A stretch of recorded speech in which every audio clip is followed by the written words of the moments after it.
Starting. It started. There we started. Good job. Right. I need to clean this table. It's fucking gross. So you still haven't heard from Aaron at all? Should I? No, I'm assuming he's asleep. I sent him a hateful tweet. Go retweet that right now, Smithy, before we start. What? The hateful tweet? From Kyle to Aaron. Oh. Call him a piece of crap. I don't know if you want that on your social media, but yeah, no, I went hardcore. I didn't. He went way too hard on that one. Oh, you even got the Howdy Inc. page to retweet that. Sure, damn, special tweet, yeah. Howdy Inc. is calling out Aaron now. The whole incorporated company. The tweet is tweeted. All right, that's code for the tweet is tweeted. Which tweet? Is that a code? No, that's not. It just sounded like it was. All right, where the hell is it? You actually tweeted it? I thought so. Hold on. Just sitting here refreshing Twitter. Oh, there it is. You right. Yeah, you right.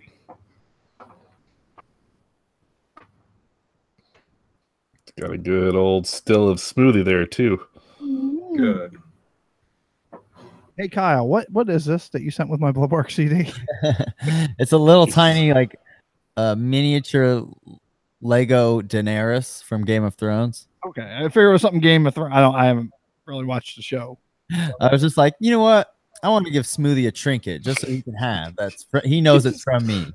You just gave him a random ass thing. Yeah, I had it. I just had it like sitting there because I already have one. I have her put together, and that was my spare one. I was like, I'm giving this to Smoothie. He deserves it. Well, thank you. I appreciate it. He did deserve it. You're right. I appreciate it. So, see, I posted to the Facebook page. We are live on YouTube. Welcome. We have one viewer. Welcome to you. It's probably one of us here. I'm not on it. I'm not on the YouTube. Oh, it's Brandon then. Hi, yeah. Brandon. Hello. Now Brandon's gone.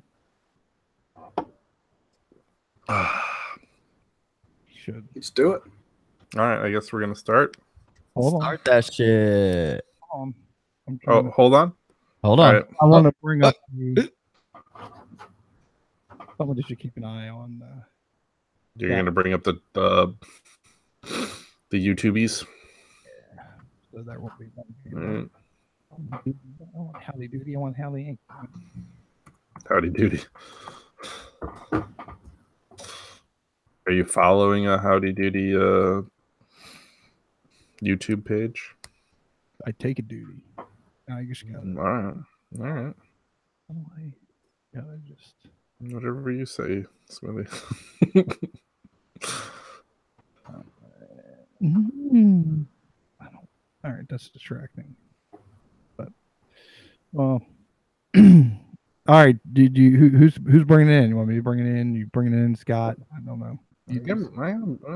I'll bring it in if you want. I don't care. You can. I'll let you do the honors again. Let me get in. Let me get here to Audacity. Let me just do real quick. I'll make sure we don't get started talking, and I want to make sure everything's working real quick. So just talk as you will. No, not all right. Hello. Hello. This is test 1 2. Yes. How are my ones and twos sounding? Let me see. Fresh. Friggity fresh. All right. Hello. You know what, Smith? Well, hello. This is test. Oh, me. Hi, me. How are my ones and twos sounding? This is great. All right, that's all work. You know what? You can bring it in, Smoothie. I've decided since you've got all that technical shit going on, I want you to be the man. All right, I can bring it in. We were talking about the room. That's what we're doing. All right, let me. I'm gonna hit the record button here. We're gonna take 5 seconds of memory silence and all that good stuff. Whatever. And now, what?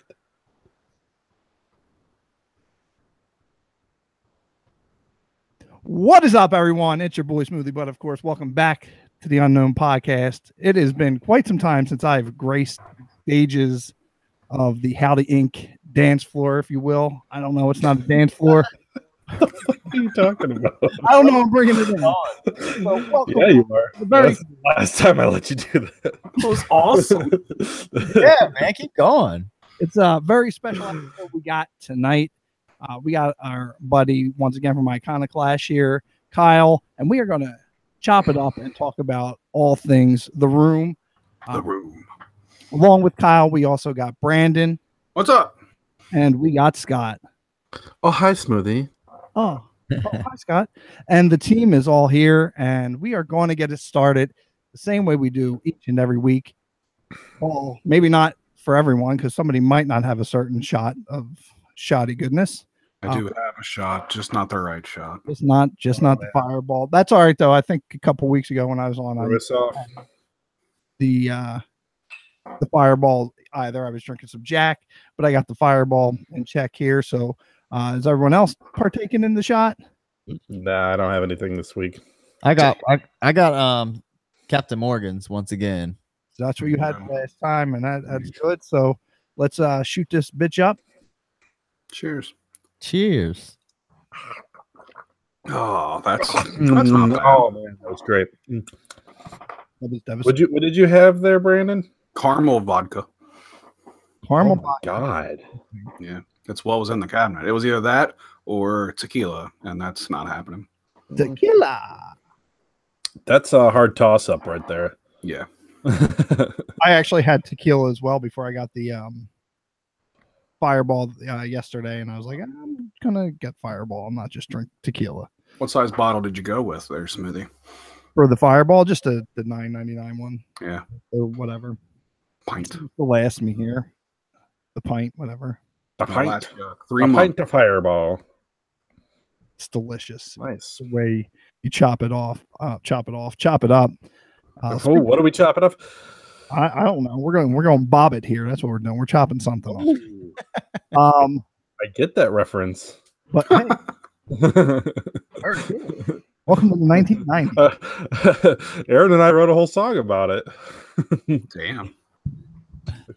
That good old Dark Forces song. Hell yeah. Well, I'm gonna need you to send me that over, and we're gonna attach it. Okay. We're gonna I have it. Splice that in right here, Smoothie. we No, are. that is not going anywhere near the podcast. How do you expect the dark forces to blow up if you don't let us release the good stuff? You have the dance floor that is Howdy Inc. Yeah, let's dance to a song called Dick Rippers. Is that really what it was called? Yes. No, but really, I have to hear this song. you're going to put it. You haven't, there's no way that we didn't post that shit when we recorded it. Like I 100 want to hear that so times.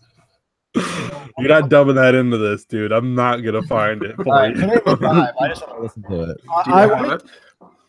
You have my word that I will not put it into this episode or All right. near anything, but I would like to hear it. I'll send you a SoundCloud link. I'm pretty sure we have it on there. Dick Rippers. So why can it be on SoundCloud but not in the podcast? Stop using logic on me. What are we drinking this week? What are we drinking? I am this week drinking. Truly. Yeah. I'm just jumping right in. We're drinking Yeah. the Lion's Head Light here. I got a case of it the other week, $16.95. It was the $12.99 six packs were breaking the budget, so I went back to my old standby. It's a delicious cheap beer, and it's in a bottle, so it has a little class to it. Right? That's Do the you way. prefer bottle or can? I know they make this in cans, but I never have seen the cans. Or you talking about in Just general? just in general. For beer, yeah. Bottle. I think I would prefer, Word. but that's usually makes a few more sense. So that's I like cans. I'm the only one. I like cans. Sure. Yeah, okay. I'm drinking a can of Mad shit. Tree and Tropic Theory IPA. Dropping it the fuck in there. Crack it. That was Oh, you probably waited. really loud. Oh, That I was- love that. Yeah, You I always wait. waited. I have every single time. Oh, you have? I guess Mm-hmm. I pay so close attention to that. That's why I was worried about my beer getting cold before we Yes. went on. Yes, you're worried about it being cold for some fucking reason. All right, I have a Southern Tier Citra Hopped Live Pale Ale. It's citrusy and then it's hoppy and it's pale. Wow. Sounds We're really good at this Lives beer up to the review name. thing. It tastes good. There, that's my review. Kyle, what you got going? I'm trying. I found this in my fridge. Someone left it here. No. Leinenkugel's Heart of Oak Oaked Vienna style lager. You want to check that out? Whoa. Oak style. Does that mean it was like barrel aged or something? Is that what it says? I'm not sure what that means. Brandon's thing is popping his can. My thing is popping my bottle. With your thumb. Oh, that was good. Great. We need to get a screen cap of that. That needs to be the little thumbnail for the episode. That tastes okay. Oh, sweet. just okay. Yeah, That's all it needs to be. It's drinkable. it's very oaky. I'll tell you that. If that's even a good thing. I mean, if you like the taste of oakiness, It's okay. it's okay. Okay. My review. Solid. Solid. A solid 2.5 out of 5 Yeah. to 3, somewhere in that range. Okay. So, are we jumping right in, or Well, is there some other shit you want to talk about? We've been building this up for so long, Yeah. And and now we're about to shoot the load right now. it's going to be the money shot all night long. Oh, it's like a pig orgasm. All right. So how did this discussion even start? What made this episode even come to be? What's the origin of this? Did you guys have? We were just talking about it on one episode. It I don't lies even in the know. I lore of don't the even unknown know how it. podcast. I don't know. Yeah, this is deep lore, deep podcast lore. For the Unknown podcast. I don't remember why we were talking about it, but both Smoothie and Brandon talked about the legacy of it, but never seeing it. And I was like, well, we got to watch it at some point. You guys have to see it, and now here we are. We saw it. They finally watched it like a month ago. Kyle, now we're talking about it. you had talked about it on one of the Iconoclashes I was listening to. I forget which number it was or whatever. You had mentioned it, and I was like, "This is a song Better fucking find the number of that episode that I right now. well, we'll figure Look it up. It's It important. was one of them. It was one of them. I can tell you it was an Iconoclash show episode, so it was there. But then that was nice. like all the more reason to go out and see this movie. And then I happened to watch the honest trailer for it, and I was It's a hell of a way to be introduced to it. I still haven't watched that. I was so I think that's a good starting point for anybody who has any questions. No, You, I disagree with that. I think the starting point is just watch the fucking thing. Yeah, No, that was the route that went. Going into it blind is probably the best way to experience it for the first time, in my opinion. I could see both ways, because see, when I had talked my wife into watching it, I was trying to tell her about it, and she's like, "This sounds stupid." And I think we actually watched the regular trailer. She's like, "Why would I want to watch this?" I was like, "No, watch this honest trailer." They're like, "I have to watch this movie. It looks so bad. This can't really be this bad. Like, is the honest trailer people doing some trickery?" But no, it's that bad. It's And- fucking surreal. But at the same time, it's that good. And Yes. and that's why we're here today. We're gathered here today. To talk about a movie. Oh, What happened there? I don't know. Are you God disappeared. What? The ghost. Am The I ghost okay? was Oh interrupted. God! Oh! He's staring into my soul. He took it away from me. That was a weird moment. Well, I don't know what happened because everything was fine on my end. So Did you go to the upside down? Yeah. Where the Room is a good movie. where it won many Oscars. So Smoothie, how many times have you only watched it one time now? I still have only watched it once. I didn't get around to getting a second viewing in, but I did finish watching The Disaster Artist yesterday, and For the first time? for the first time. Yeah, I'd started it, and then I had finally was able to finish. Actually, I restarted the whole thing yesterday and watched it, and which was a damn good movie. And it makes me appreciate the Room even more. But I mean, we're going to talk about the disaster artist as well, but we should keep focused right now on the Room piece of it, and then Okay. that. So I've only watched them in total once. My DVD, I've lent this DVD to like 3 people already at work. And I said, you have to watch this. And you have to enjoy this movie for all it's worth. Yeah, Smoothie bought the DVD after he was given Plex permissions from Kyle. I didn't. Can you explain why you went out and Yeah, bought it? I think you were absent on that episode. He did explain that. Oh, okay. The Kyle- Plex kept buffering, so he's like, fuck it, I'll just buy it. Which cheap. I mean, it's only $10 or Yeah. less on Amazon. It's like, why wouldn't you? I bought it years and years ago. I had to add it, and then knowing that there's a chance that because he does like it's always in the theater somewhere, and that he does do the live things, I could have something that gets signed. You know, I can go with it, and I would definitely to catch one of those live showings where he's actually there presenting it. Yeah, I've never been to a live screening of this movie, but I've seen it probably like, I don't know, 6 or 7 times now for some reason. I've always Who saw it the first time? Was it Kyle or Scott who saw it like first? I I don't know know. Kyle watched it a long time ago. I remember seeing Kyle talk about it a long time ago. I got hip to it. I think Aaron talked about it on Aaron's Hellcast or something, or Howdy Keg or whatever the fuck it was. Happy Keg, or I think it was probably the Howdy Inc. board. Yeah, because he's probably patient zero for all of us, and he's not here. He introduced it to me probably about 10 years ago at this point. It's been a long time, and we rented it back when you rented DVDs from Netflix.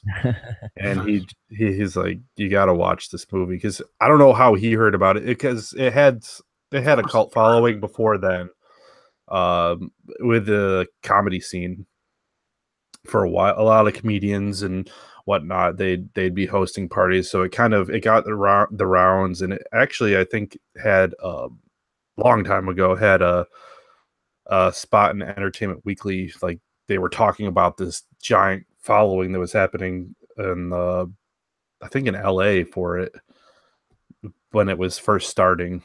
This whole everyone talked about it on Conan or something too, didn't they? Like some famous. I'm sure they did.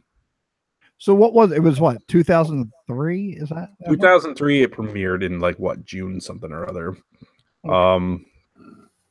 They had the official premiere, and then it just kind of gained a following from.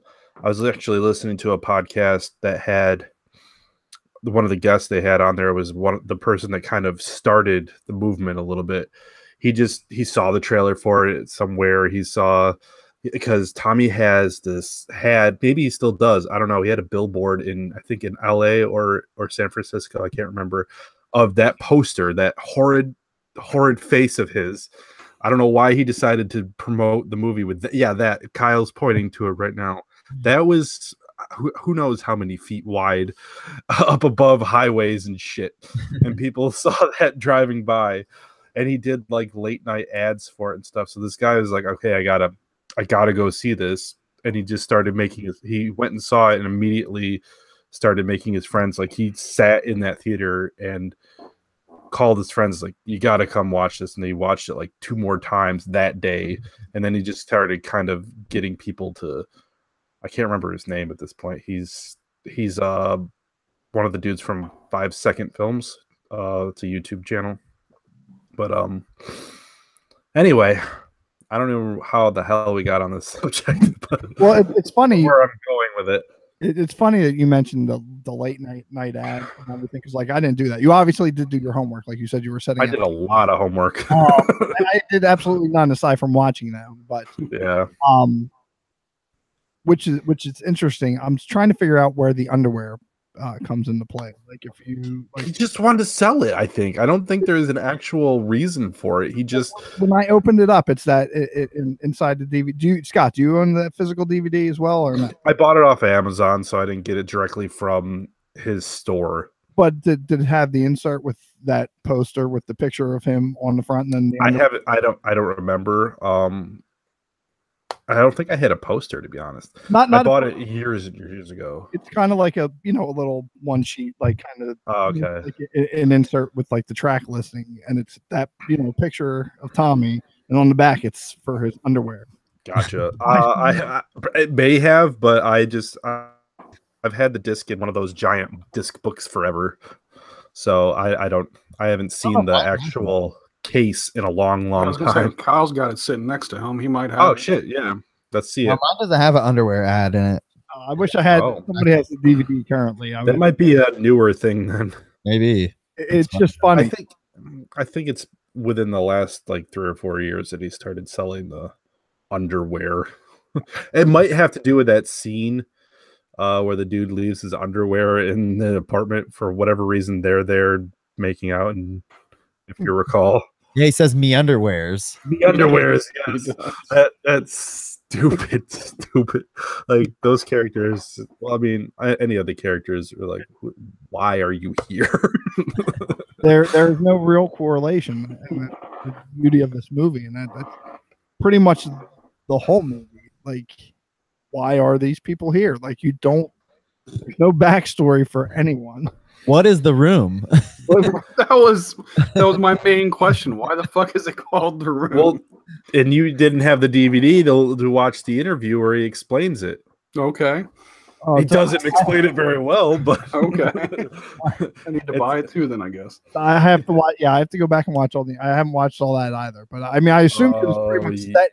It's just as good. Trust me. It's just nonsense. The scenes either, which I'm bummed about.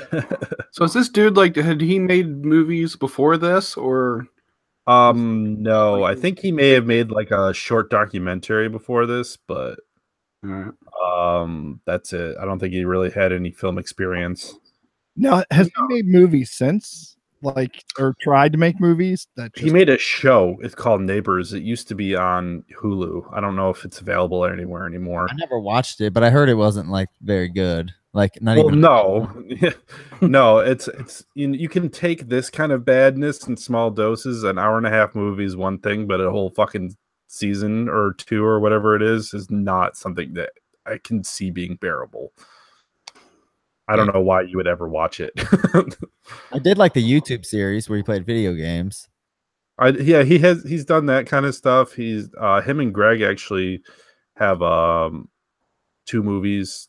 It's like a 2-parter movie called Best Friends that Greg I think wrote. Something about that. I haven't watched them yet, but I've just honestly within like the last 6 months heard about it. So wait, he has a YouTube channel where he plays video games. Yeah, that's what I was. I don't think he has a channel. He was doing it for I can't remember who. There's like 7 or 8 episodes of it at least. Yeah, he's yeah. But yeah, it's like Conan's Clueless Gamer. They essentially do that with Tommy Wiseau, and like, and they have like this little backstory where he's like an alien and like he comes down to play video games. Really retarded. Well, I highly recommend it. Yeah, I gotta check that out. I know what I'm doing in my post show. Well, him being an alien makes way too much sense because when you listen to the dialogue of The Room, it's like an alien tried to write human dialogue and human interactions and just fucking failed at it. It is just so weird. Brandon, you went and saw it at the theater. Like, what was some of the funniest shit that people were yelling and screaming and doing? That shit was hilarious. Like, I really wish I could like go see it again. It was so much fun. My favorite, hands down, was when the entire audience started chanting, "Fuck that dress! Fuck that dress!" And then he did. And then cheered. It was fucking hilarious. Did they all scream every time that thing in her neck was bulging? Yeah. It was either that or it was at the end of the movie when he was going to shoot himself and the whole crowd's chanting, "Do it, do it." It's so I've told people it's legitimately the most fun you can have at the movies. It's such a good time. I have not experienced it yet that way, and I didn't know why the fuck I was supposed to take spoons with me because I watched it for the first time earlier that day, and I didn't catch anything about fucking spoons in my first viewing. It's something way in the background that I don't even know if I've actually noticed when I've watched it. I did when I went to the picture frame. Yeah, they're all over the place. It's I don't know why. It's because they were trying to hastily put like a room together. Cheap set together. Yeah. I mean, they didn't have pictures of like him and Lisa or anywhere, so they had to just make it look like someone lived there, basically. And they just found these shitty ass. It was really fun throwing spoons at the screen, though. I was gonna say, did everyone tell you like what was gonna happen when you got there and shit? Yeah, the guy that owned the place like came out and gave a little spiel before it started, and he gave like he called it the room 101, and he like went through and he's like, so when you see the spoons, you throw the spoons. When you see this, you say meanwhile in San Francisco, and he went through like the basics, and I liked that he did that. Yeah, for sure. But then there was a ton of extra ones that like that everybody yelled out and shit. Did everyone sing the Full House theme song at the very beginning? Yeah, they did. I love that like all this lore is like around it, and like I mean, fucking Full House. I've seen it like probably 4 or 5 times in the theater, and every time I've gone, there's been like new shit added to it. So I can it's been probably the room lore gone. Yeah, so there's probably so much more shit. I would love to go again. Next week they're actually in Philadelphia. They're doing it. I don't know if I'm going to be there, but next Friday they are doing a screening. Yeah, it's just tough. Website like everywhere shows it at midnight. And it's like a 2-hour and 10-minute movie or some shit. Yeah, it's rough, you know. Especially if you got kids. I'm used to going to bed at like 11 o'clock. You know. I hear you. Yeah, that's why I haven't done it either. But it's worth going at least once. I mean, I'm gonna do it eventually. I had a blast. But cool. So, how would you rate this, Brandon? How would you? We're jumping straight to all right. What's your rating? No, we're not giving it a rating. We all know it's a terrible. Well, I want to know, since you guys are like pretty new to the room, like, do you think it? I mean, by now it's been hyped up and so ingrained. Yeah, exactly, everybody knows about shit. Like, do you think it lived up to the hype, or do you think it's kind of fucking dumb? Or I mean, what do you actually think about it? I honestly, I never had heard of it until it was mentioned here and in Iconoclash. I don't remember it from back early with Howdy Inc. I don't know. Like, I may have seen something, but never like put 2 and 2 together. Even when the Disaster Artist came out, I didn't realize that was about this alleged movie. Like, I saw the advertisements. I just thought it was a movie about this guy. Well, I thought it was about the guy trying to make this horrible movie. I didn't know it was like based on an actual horrible movie, and that I never had an interest in seeing the Disaster Artist until I had saw The Room or heard of The Room lore. We will henceforth lore. Room lore. As a newbie to the like to the meme, essentially, like, what do you actually think about it though? Like, do you think it's like, did it live up to the hype? I guess is the main question I'm asking. Is it literally the worst movie you've ever seen? No, I wouldn't. I wouldn't say it's the worst movie, and I only say that based on because I think you need to, and this is where we can kind of start throwing the Disaster Artist in there. I think seeing it in conjunction and in terms of that, pretty much like the Disaster Artist actually kind of sets up. You actually feel bad for him. Yeah, you know, it sets it as this, like, he's a guy, he just wants to have friends and he has money for whatever reason and he can throw it around and like make this movie, but he's still not appreciated for it. So I appreciate it for that he did take the time. I mean, I couldn't write a movie as bad as that. I couldn't write a movie. I did. He didn't try to. Right, but it was all a mistake. It was just a glorious mistake. It's a disaster. He ran with it and and sold that mistake as a comedy. Eventually, that's what it says. Yeah.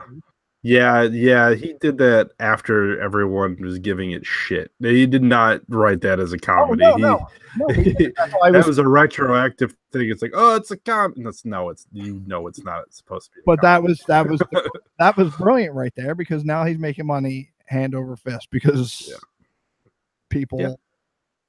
It's better than People not love- making money off of a shitty movie. So yeah, True.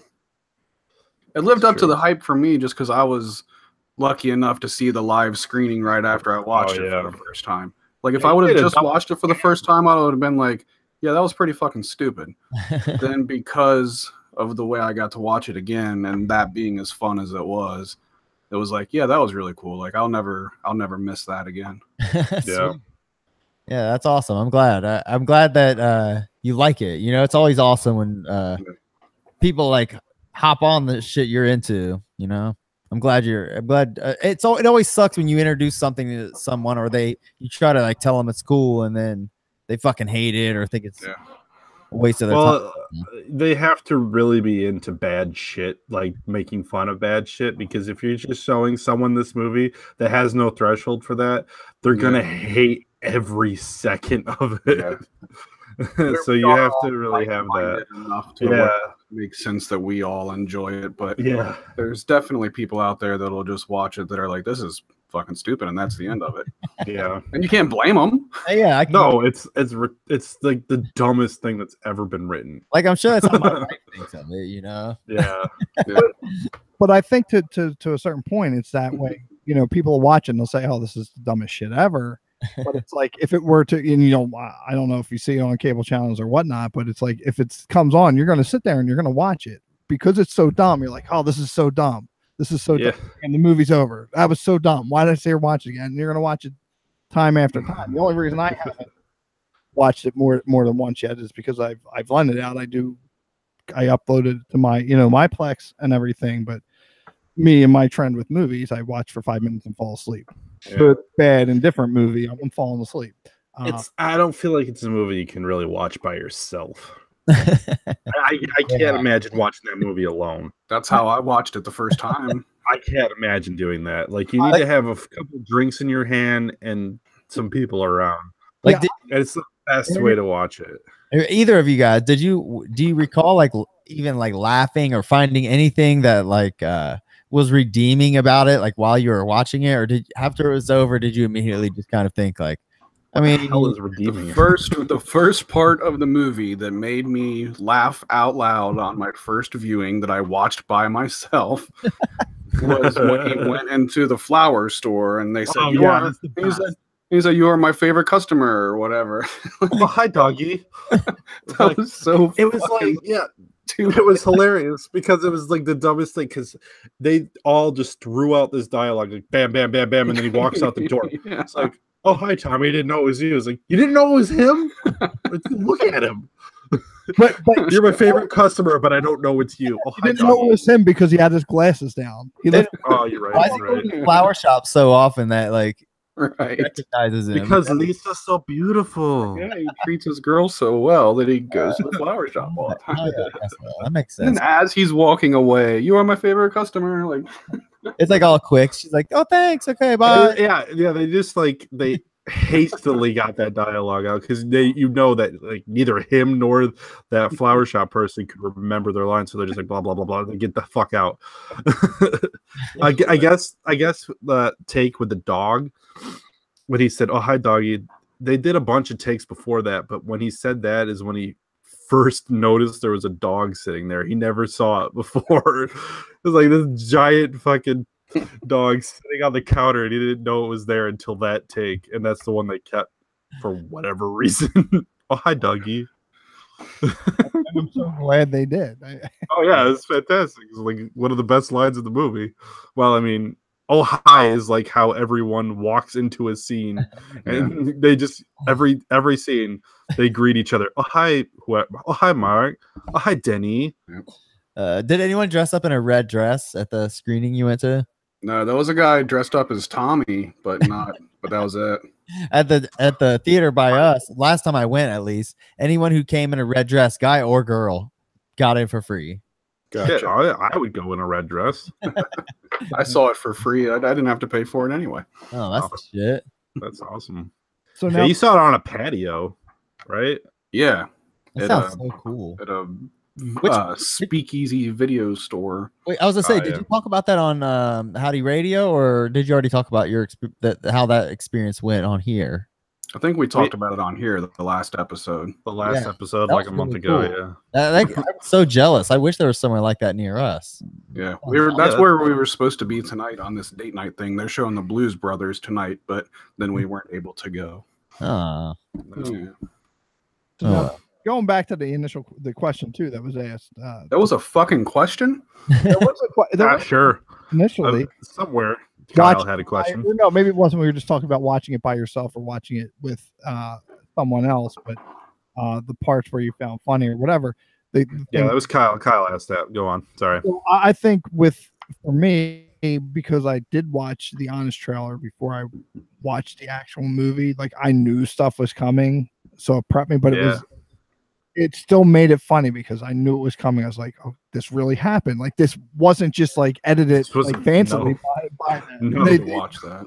This was the movie, and it was literally an honest trailer saying It was very honest. Yes. And so when I finally watched it with my wife, it was nice. I can get that. You do need somebody there because you have to be like, are you seeing this? Like, is this happening? Like, is this really going on? Like, oh yeah, whole I want to know what all your wives thought That's of. exactly what my question was. Yes.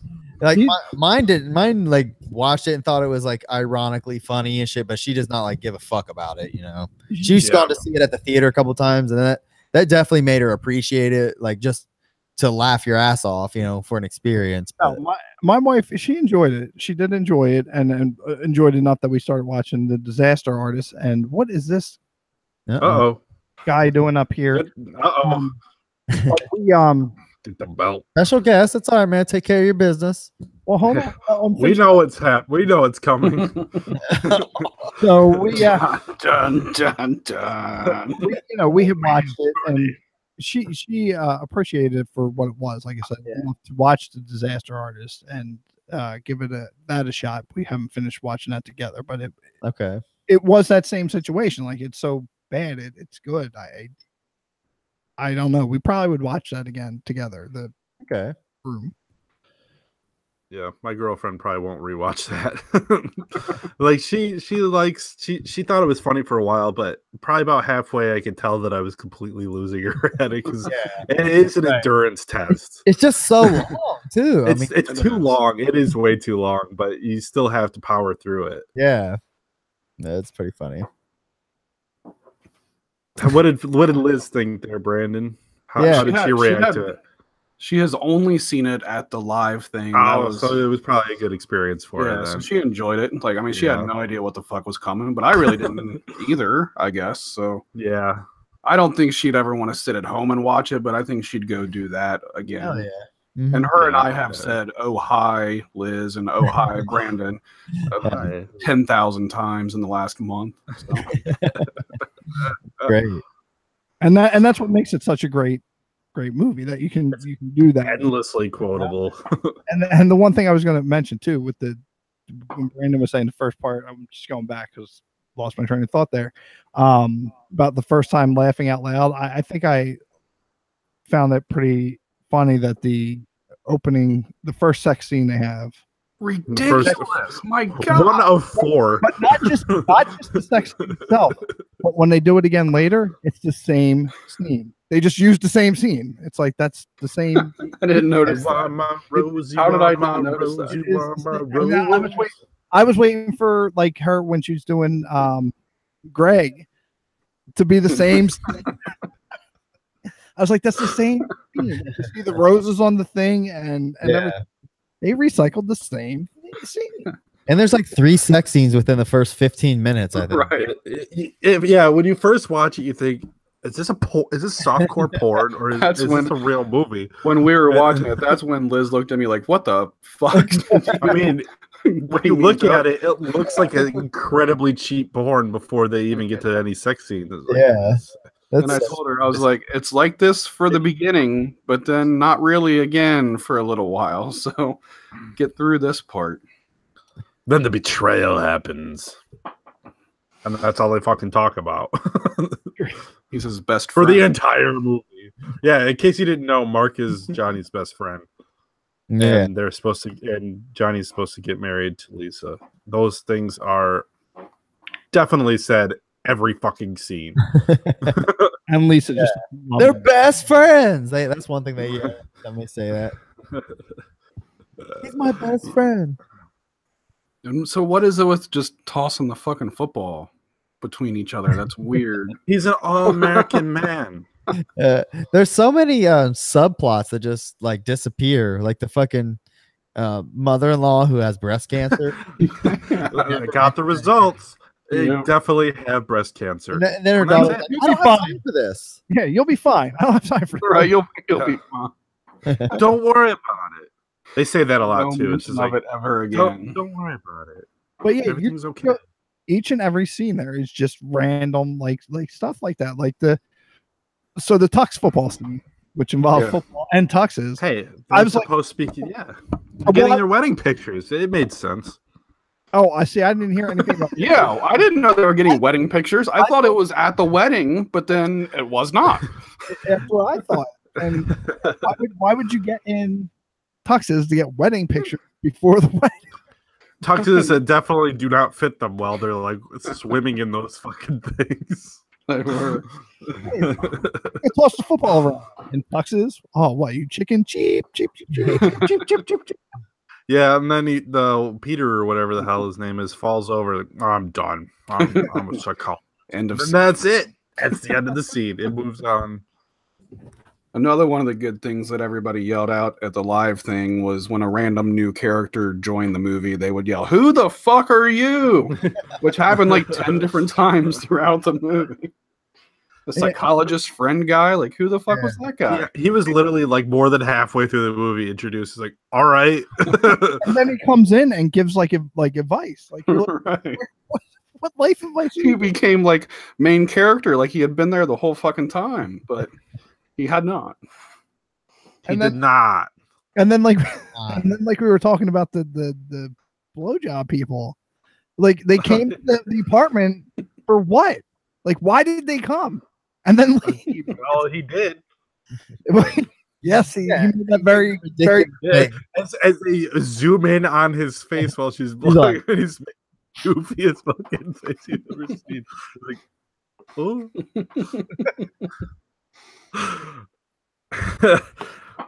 Oh my god, that was great. Yeah, my favorite part about that is that he has to go back and get his underwear, and then there's like a half an hour later he's in the alleyway with Tommy, and he literally just recounts to Tommy or Johnny the entire scene back to the audience. Like, okay, like we didn't know that happened, but he literally went from beginning to end with that scene. He just vocalizes like, why? Why did you write this? The question is, what fucking drugs was what's his face on for the whole rooftop scene there? Denny? Oh, Denny, yeah. Nothing, I don't know. What kind of drugs? I really want to know what kind of drugs it was. Yeah, they never specify. No. Stop Where's my fucking money, Jenny? You're not my fucking mother.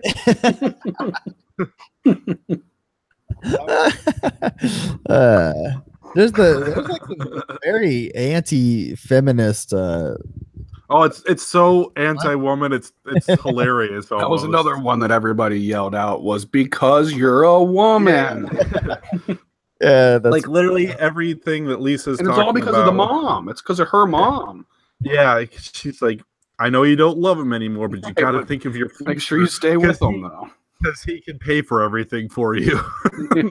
Yeah, that was one of the speaking when she said that, when she's like, you have to stay with him and talk to him because her brother is going to buy the house for them. You know, she's going to get a promotion. He's like she comes in asking for money and wanting down payments from him. It's like, oh, yeah. that he would help buy the house or whatever, put down the down payment. I was like, why? I don't remember that part. It was about the mother-in-law's brother wanting a house that she Oh apparently yeah. That's right. Yeah, like yeah. it was nonsense. It made nothing That's about right. it made any fucking sense. She's like, you better talk to him. He said he was going to put money down on this house. It's like, get your own money. Why is The man's got to take care of it. One of my favorite moments of the whole entire movie, though, is when toward the end when he picks up the TV and throws it through the window. Yeah. As if it weighs And 2 pounds. They cut to the TV smashing, which is I don't know why. I thought there was perfect comedic timing, even though it was completely unintentional. It's That so was a really fucking great funny. moment. Oh, God, good shit, man. Yeah. I highly recommend if you've never played there was like a Newgrounds or some shit room I flash have game. seen that exists. It's really funny and well made. Like you could legitimately spend like I don't know a half hour playing it and genuinely having fun. It's pretty cool. I wonder if it's downloadable on like an app store or something. Yeah, it may be. I highly recommend it if you can find it online. Good. Wait, what is this again? It's like a little There's a flash room game. Yeah. And it's called The Room. Yeah, I mean, it may have some bullshit subtitle. I don't remember, but someone just made it. But it's like a little flash RPG, but it's pretty cool. It's like a 16-bit kind of like I don't know, almost like a Streets of Rage kind of vibe to it. Yeah, I've seen screenshots of it. I've never played it though. So much stuff. Streets of Rage was awesome. Yeah, Streets of Rage was awesome. I agree. The Room, the game. Yeah, look that up and I don't know, play it. I don't. You'd have to play it probably on your computer because I don't think it would work well on the phone, especially since it's a flash player and you have an iPhone. Robert. You're moving on to Disaster Artist. Well, you know what? We're coming up on 45 minutes here. Maybe we should break here. Break. And split. Ready, break.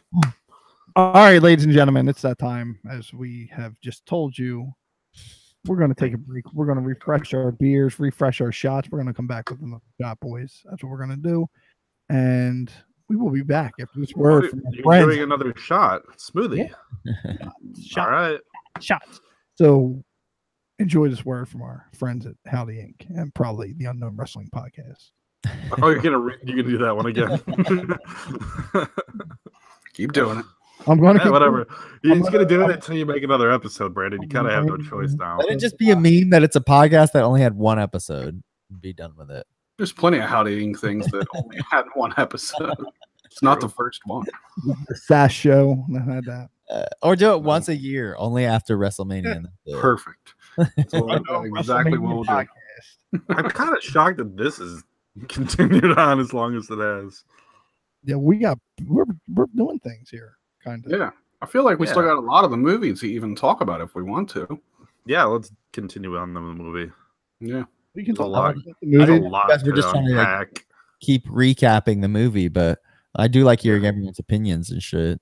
Well, we'll talk about that, but we'll cross over into the disaster, like the referencing of the scenes and whatever, however we'll work it in there. Yeah.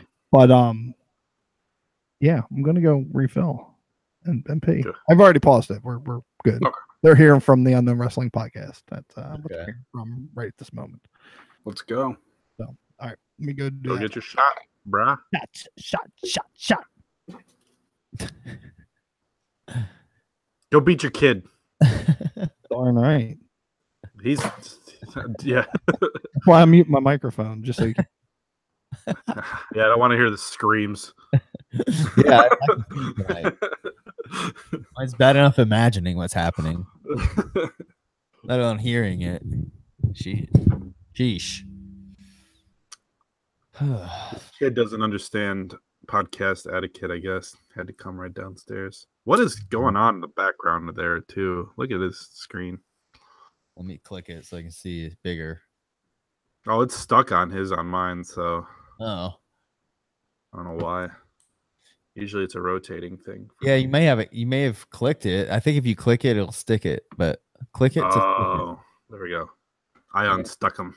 Other than that, it should show whoever's talking. Oh, I'm dumb. I like to imagine that this is where Smoothie keeps his child most of the week, and this is the 2 hours of the week that he lets him. Yeah, if you look really deep in the background, you can see the chains that he leaves him locked in. Yeah. He would never let him near the podcast setup. Don't you go near my microphone. Don't you start your own podcast. Don't betray me. Everyone betray me. I mean, I've had my kids come down in the middle of my podcast and shit. And Yeah. shit happens. Yeah, there's Okay. not much you can do. They can hear you talking. So, Yeah. what you doing? Yeah. I mean, it's not ideal, Cotton. obviously, but No. no. Well. Look up that room game now.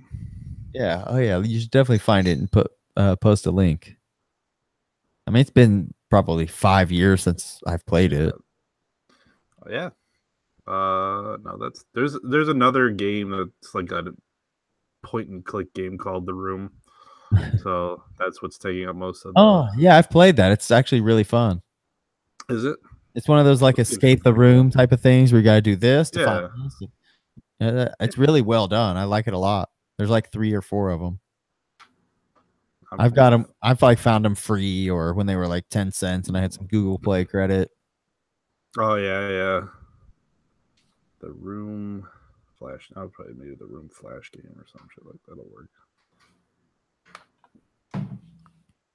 Aaron never did respond. That fool's probably sleeping. Yeah, that motherfucker. He was drinking or something way early in the day, so he's probably asleep. Yeah. Little shithead. Yeah, that came out in 2010. Damn, that's been a long time. Damn. Is it the Room Tribute? That's the Flash game. I don't know. Yeah, it's on Newgrounds, I think. Hold on, I'm clicking it. I didn't even know Newgrounds was still around. Holy shit. It's still around. Oh shit, sorry. Fuck, my bad. It's got like a 16-bit ROM. I love that. That's so cool. Of the theme song, the crappy sounding music.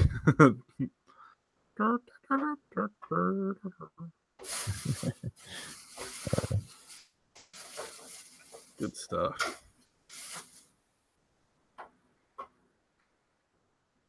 Should I share the Facebook post? Oh, hey, it's not like echoey or anything when I'm talking, is it? No, it's fine. Okay, just making sure.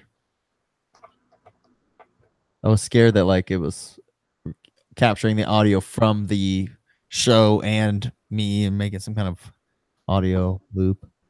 No, you're good. Right, I cool. haven't heard anything like that. Cool. Yeah. Yeah, I found that game just by Googling Flash game The Room. Yeah. Those are good keywords. Yeah. Yeah, because there's a point and click game.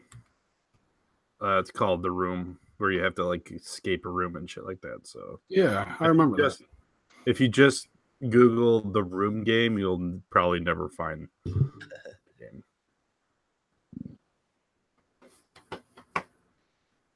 All right, we all back and situated. Well, Brandon and I are back. Yep. Yeah, I haven't moved. Oh. Good job. All right, I'm going to unpause 5 seconds, then we'll I'll bring it back in. So, 5 seconds starting now.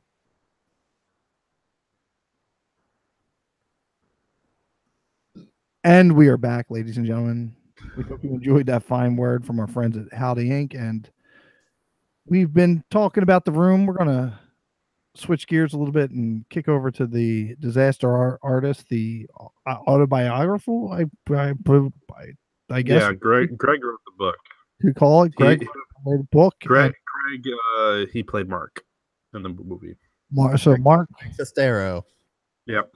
He wrote a book, and then it later became a huge Hollywood movie starring James Franco, Seth Rogen, and Dave. Is that his brother's name? Yeah. Dave? Yep. Dave Franco. But we still have more of The Room to talk about as well, so we're going to kind of just jump all over the place from here on out. But Hold on. So all those people As are in the usual. Disaster Artist? Yes. I still need to watch Yes. that. Yeah. James Franco is Tommy. Yeah. Tommy Wiseau. And he does a damn good job. Yeah, it's awesome. He certainly does. It's yeah, that the movie, it's like I said at the top of the show here, that helped me appreciate this film more for the badness that it is, but just seeing the whole process and what went on behind the scenes and what got them to the point of making a movie and how that movie progressed. Like my favorite part from that is a simple scene where they're the first day of shooting and he's like they're doing the drug thing in the alley, and then Seth Rogen, or whatever director, right? Is that what he He was a script supervisor, I think. That's right. What he was. Yeah. When he's like, "Oh, this alley looks exactly like the alley across the street. Why don't we just shoot there?" And the fact that he chose to use a staged alley and everything, and like with all the green screen and stuff, like Yeah. you can go to the top of a place and building and shoot, but you're going to just use Yeah, especially considering they literally used they went on top of a building that Tommy owned to shoot like a lot of those establishing shots of San Francisco. They easily could have used a rooftop to film the movie. yeah, and they just green screened it in, which was amazing. But like it's part, and now you had said going back to The Room. I have not listened to the interview on the DVD. Like, does he go into any? Like, does he break down any of like these? No, Little what the interview is questions from IMDb that, according to what it says in the beginning of the interview, they are clearly questions that someone or he possibly wrote for himself. They're like softball questions. And he just makes up the answers on the spot, and they, of course, make no fucking sense, including why it's called The Room. I call it The Room because it's a safe place. It's a place where you go, you have fun, you're sad, you're happy. It's like, what the fuck? It doesn't make any sense. It's the contents of the movie. Well, real quick, It's literally, he says something similar to that. thank you for bringing that up. Real quick, I want to say I forgot to say, are we all doing shots again for the top of the? Yeah, let's get to that shit. I forgot to mention. I forgot. I'm out of practice. So here we are. We're all drinking the same shot. Kyle, are you doing one there? You pouring one? Goes. Oh, let's wait for Kyle. So we can really start the second part of the show. Cheers. Cheers.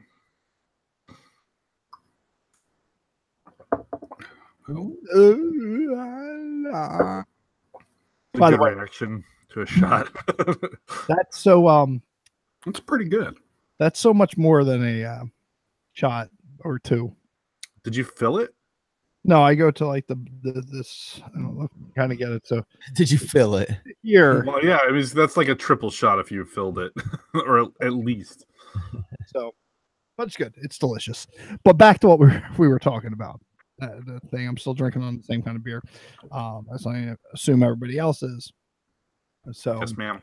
Kyle, you still got the same one? Yep, I did break down another one of these. I had one of these last time, but I knew it was good. This platform highbrow barista coffee rye pale ale. Got another one of those. I found it. It does sound good. so I now, found- There was a guy in a platform beer company like truck driving through my neighborhood. I think he lives over here. I want to go. Right on. Go stalk his house. Go like, stake him out. That guy Follow him definitely around for a little few days. right? so real quick, before we jump back in the room, I want to ask Kyle. You always drink these beers that people leave at your house. Do you charge them beers like to come in? Do you No. You're welcome. Where's your 6-pack? No. When we have parties at my house, they're like usually pretty laid back. I mean, This is all a cover up for Kyle just stealing beer out of stores. That's all he's doing.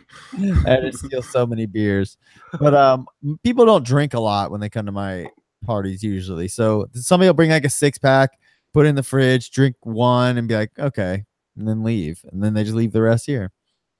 So it's a win-win situation for you. Yeah. I mean, the good thing is I don't really drink ever. Literally I drink maybe 2-3 drinks a month, and Yeah. so And you usually your load here. I'll say usually by next time we have a party, their beers are still there and they can enjoy them again. Fair enough. And then they leave more, and it's a continuous cycle. You're just their beer full of beer. storage. Yeah, pretty much. Yeah, But they continuously fill up. yeah. Unless we have like a rager, but that doesn't happen too often. Yeah. Not when you're 30 in your 30s, I guess. Wow. No, it certainly doesn't.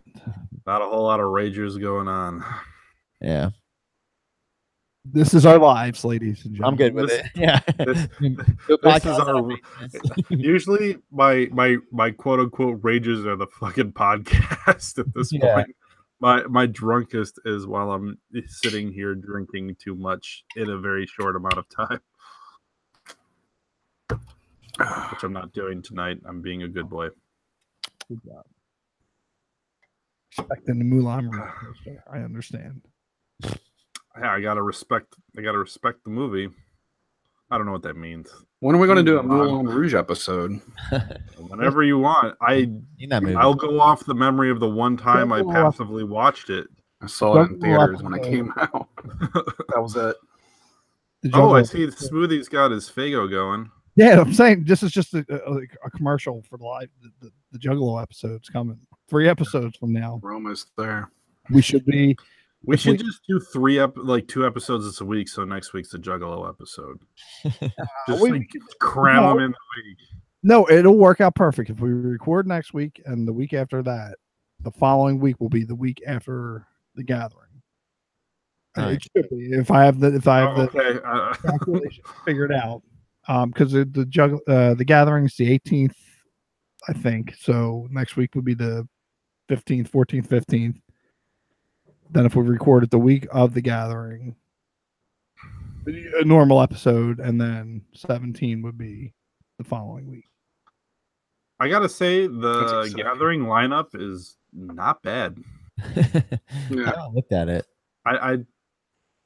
I almost want to go to it. I'm gonna try to sneak in. I'm not going to, but Yes, go. We are inside. I'll inside. be the investigative reporter for That's the right. gathering. We could do a live episode from the gathering. Oh, that would be amazing. Kyle should just sneak in. Is it at the same place that we snuck in? Yes, it's at the same exact place. Yeah. Oh, there you go. Shit.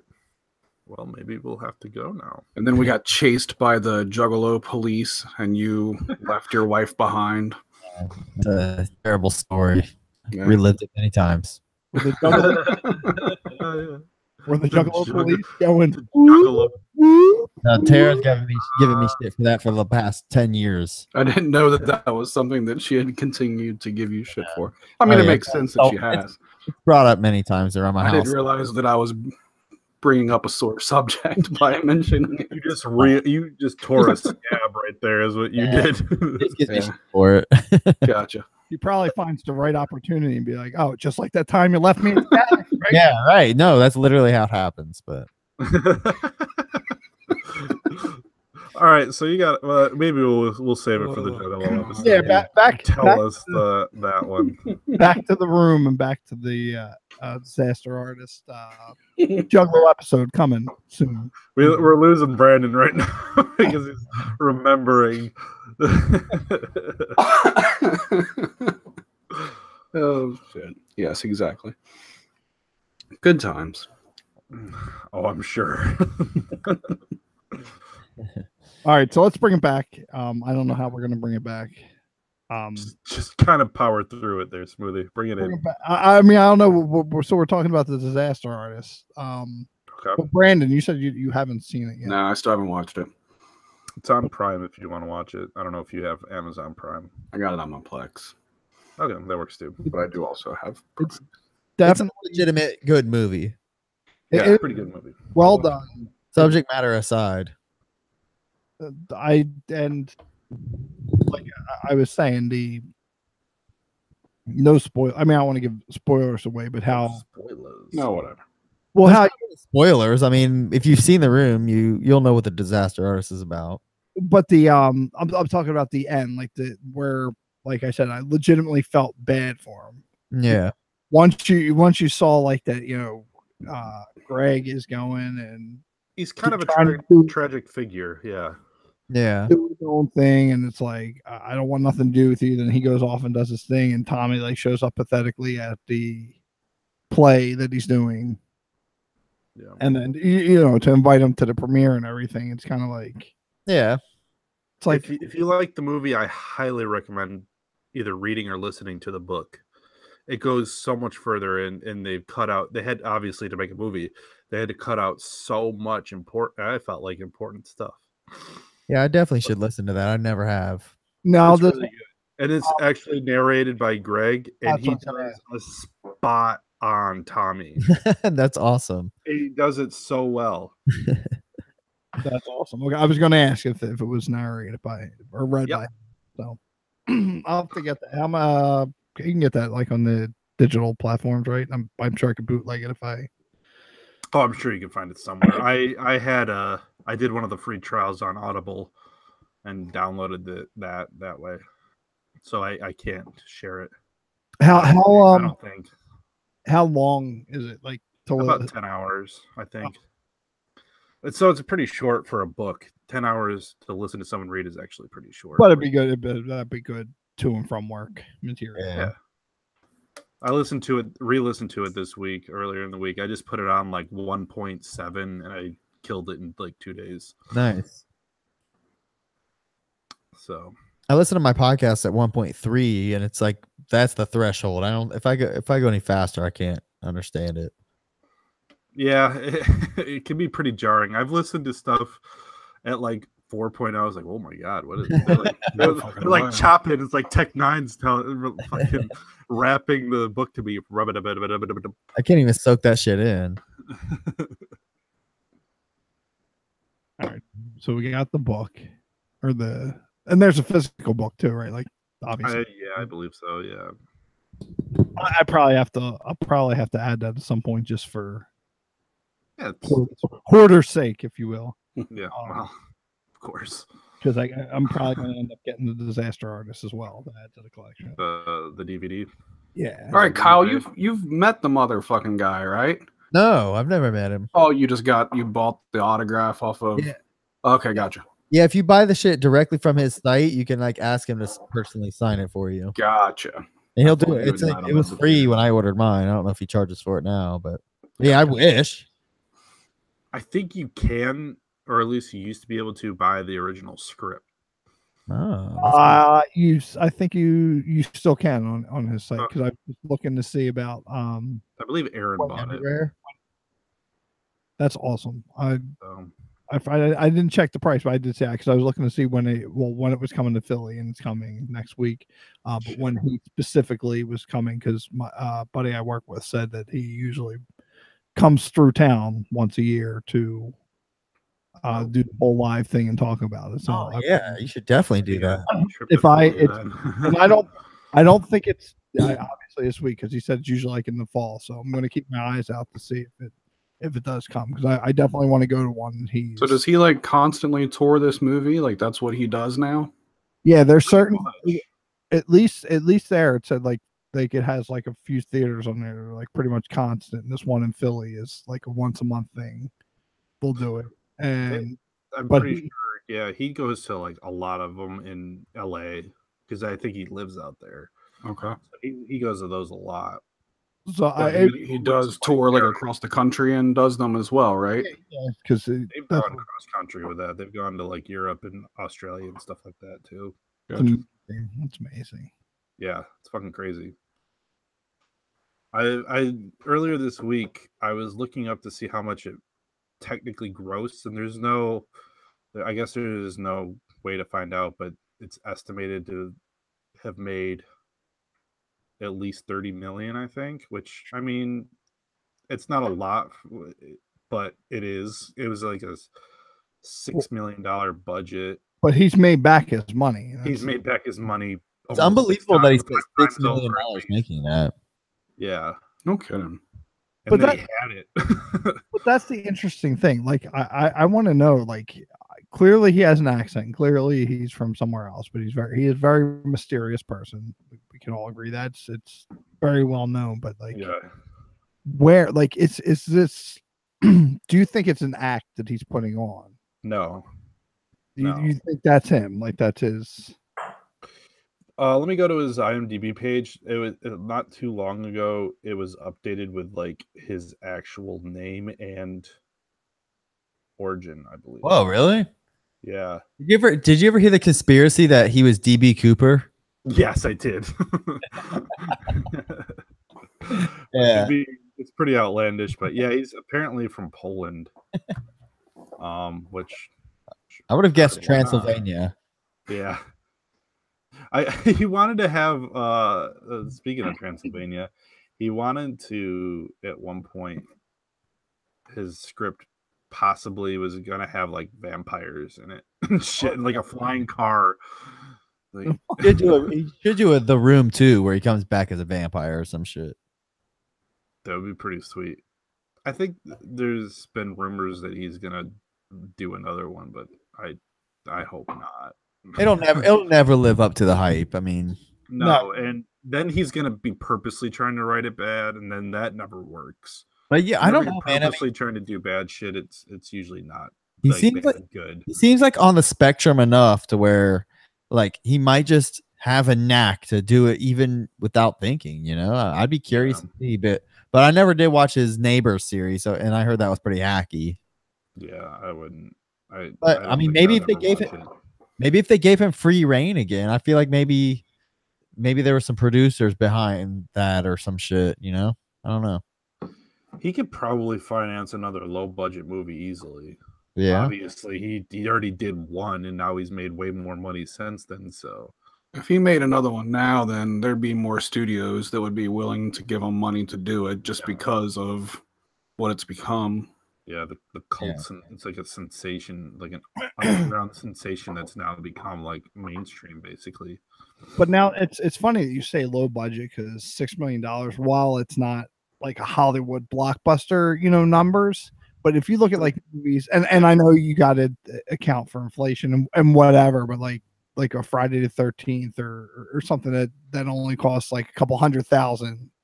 Like those original films, it's like $6 million is a nice chunk of change to throw at. Yeah, it's insane. But it's only because he was idiotic with his spending. He could have easily made that for probably 1 million or less too. But he shot the movie with 2 fucking cameras, a 35 millimeter film and HD. He did them side by side. He bought the equipment, which is also something you never do. You always rent, but he bought them. Which And Brandon, so they clear that up in Disaster Artist, in case you're wondering. They do talk about that. Yeah. And why the fuck is the audio and video out of sync? Like, how does that even happen in a real movie? That's probably why. He had to go back and he had to go back and overdub like 75% of his lines throughout the movie because it was unintelligible. You couldn't hear what he was saying. He was mumbling it, or like the bye bye doggy. That shit's definitely dubbed in. Yeah, totally. Yeah. Just him and Greg had to do a lot of dubbing after the fact. Because they either didn't do a good job with just the audio itself, or he was just fumbling his words. And which you can tell he was fumbling his words because as they're redubbing it, he's like barely moving his lips. Well, it's funny too because that's one of the first things my wife had noticed too. She's like that. She pointed out. She's like, they're not matching up. The audio and their lips aren't matching up. I was like, why is that? I was like, because it's low budget. I don't know. But it's funny that they. It reminded me of Ninja Land. I was gonna say, what's gonna come first, Ninja Land 2 or The Room 2?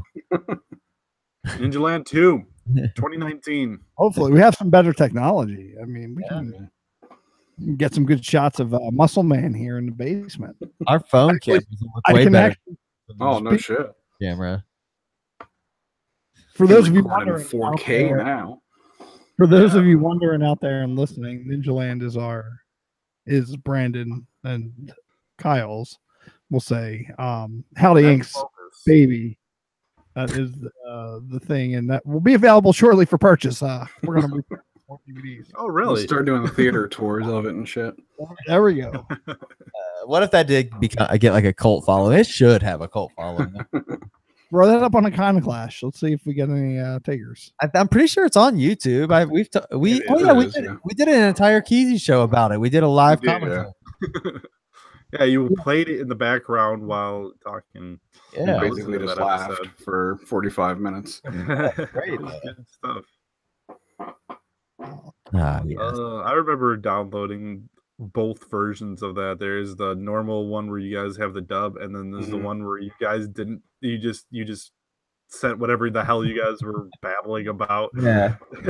To dub over. I watched both of those fucking versions. We kept saying hard cocks and moist vaginas. That's it. Yes.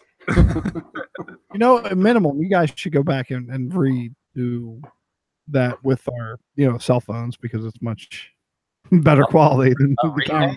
Leave it. Oh, Dude, is that what we're looking for? reboot. Yeah, let's reboot Ninja Land. Turn it into a 10-episode series. There you go. You were That'd be sweet. gonna do that at one point, weren't you? You were gonna make like a web show of Ninja Oh, Land. yeah. That's exactly what I was talking about once. That'd be amazing. It's all how do you things go? You talk about it and it never comes to fruition. Yep.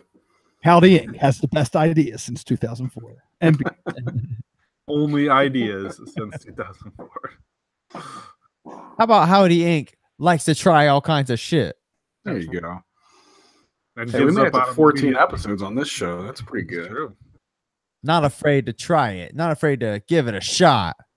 Let's do this shit. That should be. Once. Yeah, no, always to give it a shot though. It's always talking for like 3 years and it either gets ignored or it actually happens. That was this. Ninja Land had like a It's more 2-year than 3 gap in years too. production. let me just tell you, the Yeah, stars yeah. aligned and everything for the Unknown Podcast. Yeah, we I'm all 100 got old and bored, so here we are. but that's all the more reason to make it fun because it gives us a chance to relive a little bit of that. Only after 2 beers we're feeling it as opposed to 6 or 7 in our younger years. Been rambling for 3+ hours. We're going big, boys. We're going big. That's all I gotta say. But we're back. We're back to the Unknown Podcast, and we've been here, the Disaster Artist, and that's where we've been.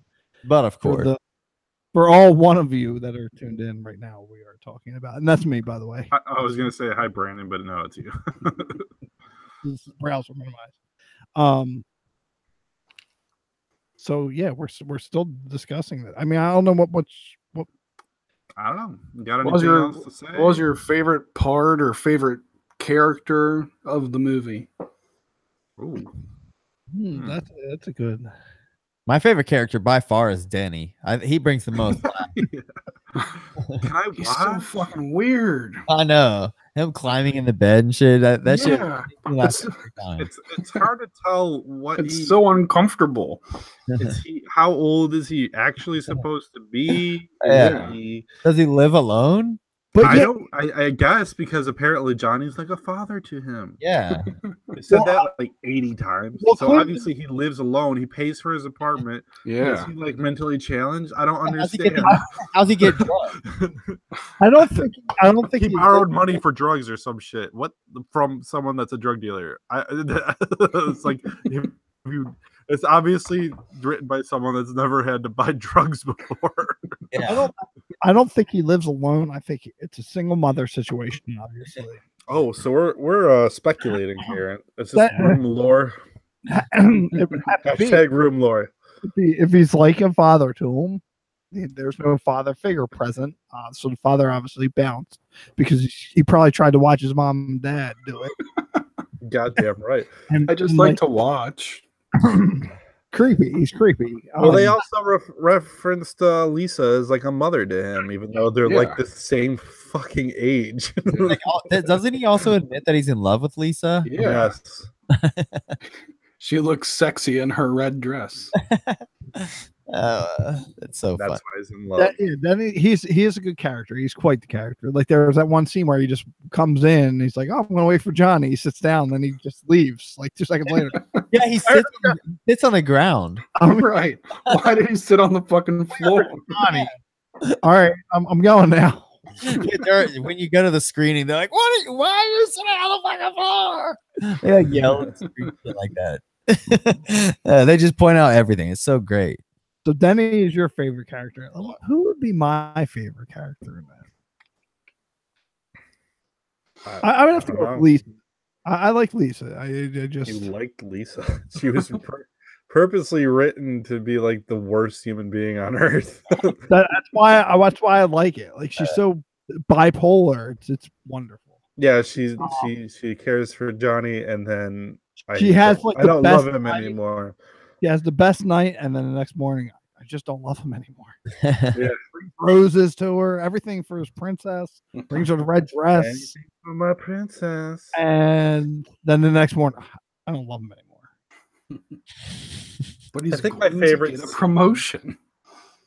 My favorite scene in that movie is one of the many scenes of Lisa talking to her mom, and then they leave the room, and she's admitting to her mom that again that she doesn't love him, and I think she also mentioned to her that she slept with Mark, and then they leave to do who fucking knows what, but Johnny's standing there in the stairs, like the circle stairs where anyone could fucking see you standing there. And he's just standing there listening, and then he's like, I can't.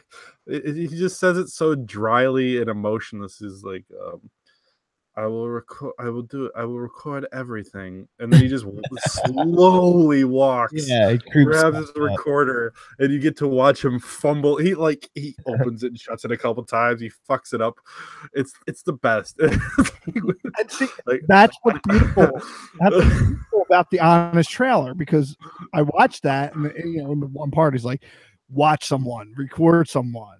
And watch the whole process as they do it. And then when that scene came, it's like, oh my gosh, this is really happening. They're showing them hooking this up, making sure it's work, doing a sound check. It's like us every Saturday, watching us set up and get ready for the show. Let's do a test. We're live streaming, but you're going to watch it. He just randomly standing there talking to himself, though. He's like, I will record everything. And then slowly walks to get his recorder. And then later, when he confronts Lisa, you hear her talking to Mark on the phone. It tells him that she wants his hot body, and then he comes out of the bathroom and gets the recorder. Of course, you watch him walk the fuck downstairs, no cuts, and then he comes back up with it, and you get to re-listen to the entire conversation she just had with Mark as he the entire conversation. It wasn't even exactly the same. No, it wasn't. Yeah, you're right, because they obviously had to record that after the fact, and it was not the same dialogue.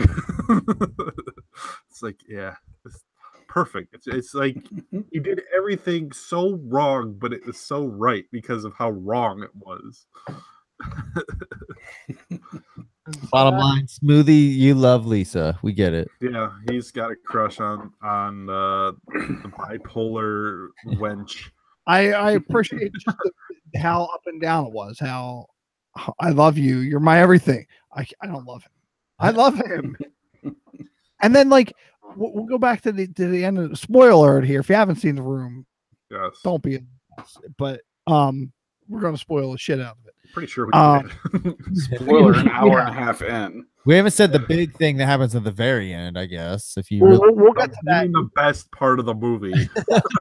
Yeah, we did. I said when the live theater thing, they all say, "Do it, do it." Oh yeah, that's right. One of my favorite parts was near the end. The whole scene. Mark comes, or Greg. Greg. Mark, the character. Mark is the character. Yeah. When they come in, they fight, and then they make up, and then 2 seconds later, they're fighting again. It's like, didn't you just make up and say it was cool? Like, you're sitting in there dancing with your friend's girlfriend, and you have this little fight. It's like, I'm sorry, Mark.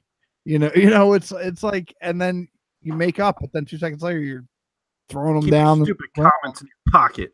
I was like, Like, what the what? hell's Is going that a on phrase? here? Like, I thought like, you know, he was just saying, okay, you know, Mark, you're my friend. You take her. You take Lisa. And then they go to the roof, you know, everybody come outside. Everybody go back inside. That hell's was going fun. I love that. You know how that happens at parties, Smoothie. Come on, this is a normal occurrence.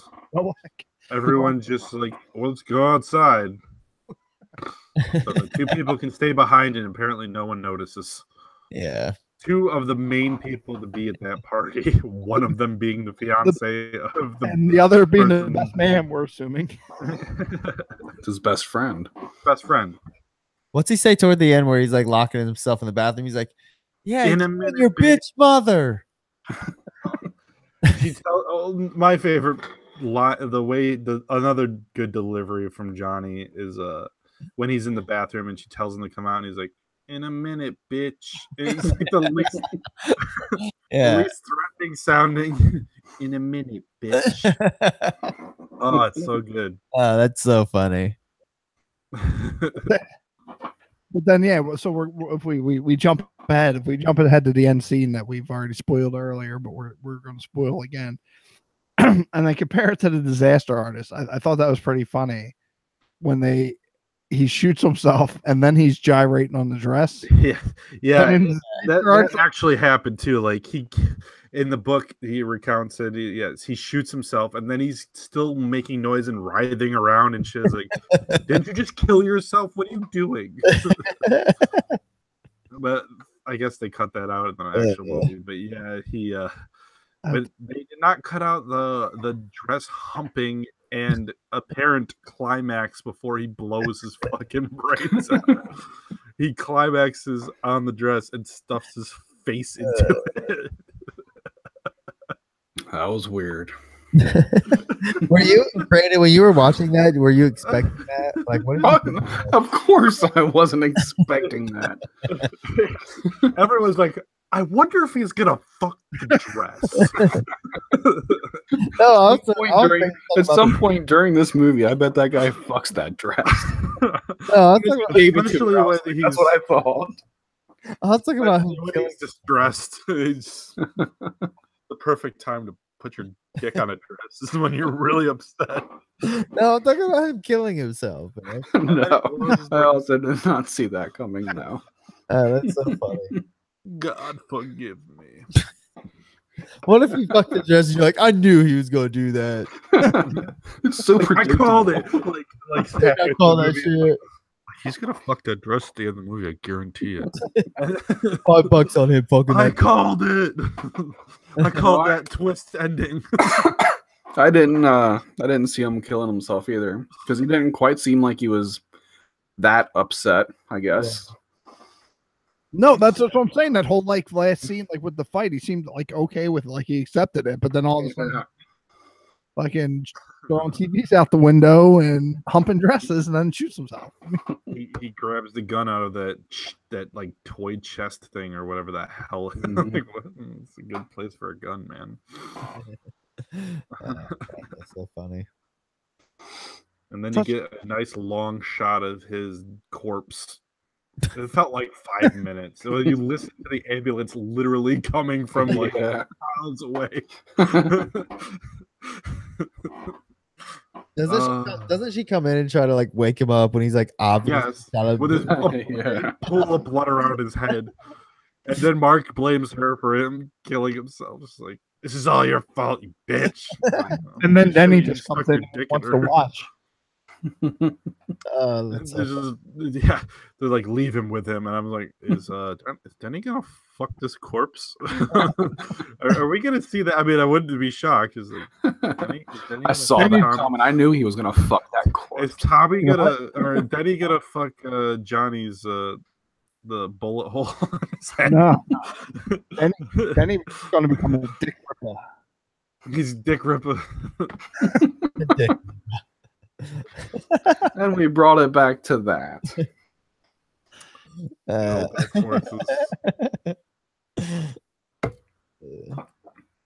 it's a good movie though. I enjoyed it.